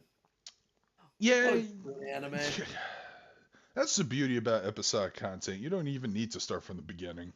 Yeah, it's fun that way. Like, yo, hey, I want to watch this. I want to watch The Simpsons. Watch any episode before like season 9. Yeah. Literally all of them are gold. Like all of them are good. No, I was doing that thing where because I went camping with my buddy 2 weeks ago. That's like we watched Seinfeld, and he's like, "What's a good episode of Seinfeld?" I kind of want to get into it. I'm like, "Yo, okay, just find a random episode." It's like, "Yup, that's a good one. You don't need to know anything else." Oh, please tell me it's the one with the dentist. No, the episode I chose was the Bubble Boy. Oh God. It's now it's the Mars. It's the way I was explaining, like every single part of this episode would be fixed by having a smartphone. Because it started because Jerry lost George while following him, and they didn't have the address that would have been fixed. And then they didn't know like where to meet him at the Bubble Boy house. And then it was an argument with George and the Bubble Boy over a misprinted card where it's like, nope, sorry, the answer's the Moops. And that could have been fixed if they had an internet connection to fact check it. Yeah, and the Bubble Boy got so frustrated that he tried to strangle George, and then for some reason popped his own bubble. And he's in that bubble because for health reasons, and so he was slowly dying. I think one of my favorite lines in that one was like, "What's the matter? Never seen a kid in a bubble before?" It's like, no, my sister's in a bubble. Oh, and that's the other thing. The Bubble Boy was like Dr. Claw. He was semi off screen. Yeah. The only he had like a way too deep a voice. Yeah. Oh yeah. I that's one of my favorite episodes, and it was that episode and the episode where they're trying to find the car in the parking structure. Where did we park the invisible boatmobile? Yep. Well, why don't we have a non-invisible boatmobile? Where did we park the invisible jet, Diana? Oh man, I love the invisible jet, and they're too cowardly to put that in a movie. Oh, they did, but they did it in the worst way possible. Oh no. Wonder Woman 84. I didn't even know about that. I think she and Steve Trevor possessing the body of a dude who Diana totally had sex with. So rape. Diana raped a man. Yep. She actually establishes that, I can turn things invisible just out of the blue, just to get the invisible jet. What? And this takes it takes place in 1984. Yeah, the movie's a shit mess. Yeah. Speaking of WB being shit messes, you're gonna put out that fucking Flash movie, huh? You think Ezra Miller saying "I'm sorry"? You think Ezra Miller saying "I'm sorry" is gonna get people to see that fucking movie? No, I don't think anybody wants to see Ezra Miller, the weird kidnapping cult leader. Yeah, especially one that's gender non-binary, and he's not doing. I don't think that has anything to do with it. But... Well, no. I don't think it has anything to do with it, but it's not a good look for that community. That happens every time. Yeah, every time. That's usually why the trans community outright rejects Christian. Good. They should. And they need to do the same thing with Ezra. Yeah. Because, a crazy cult leader who probably wants to go on a KKK murdering spree, which I'm not completely against, but still. Fuck the KKK. It's like controversial opinion. I dislike the KKK very much. It's like what Kyle Kinane said on one of his bits. It's like, one of these days there's going to be a mass shooting to a certain group of people that deserve it. Oh no, another mass shooting happened. Who was it? It was the Whisperer Baptist Church. No, it's tragedy. God hates who?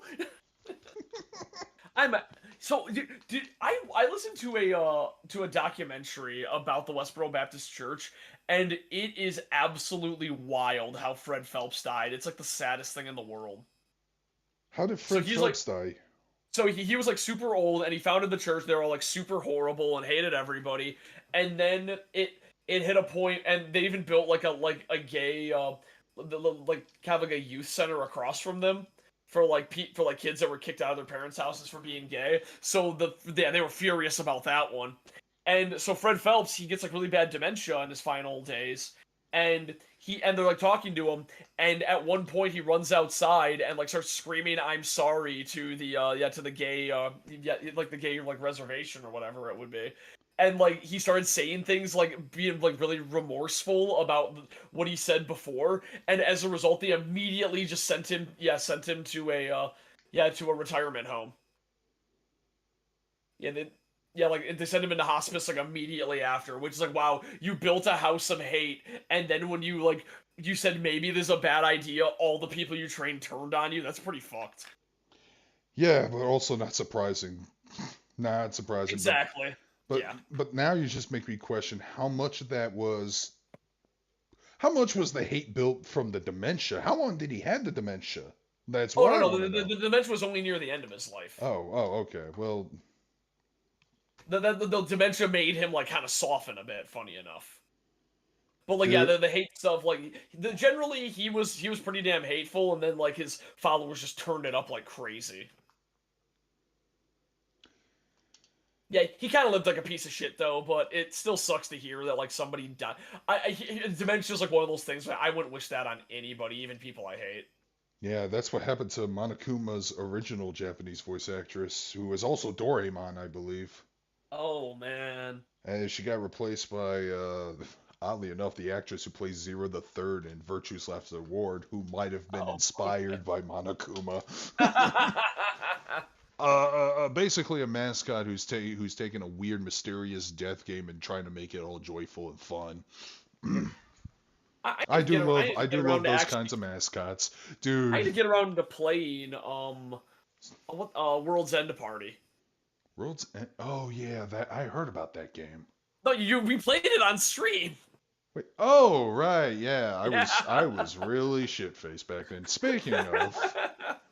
Yeah, I think I'm going to be spending the rest of my life in sobriety. Yeah. What? In sobriety.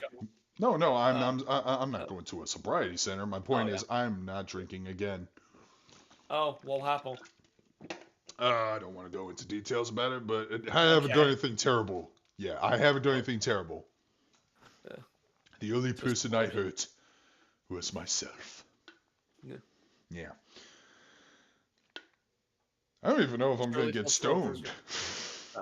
Because it makes me so anxiety ridden. I was like, God damn it, I had the opposite effect.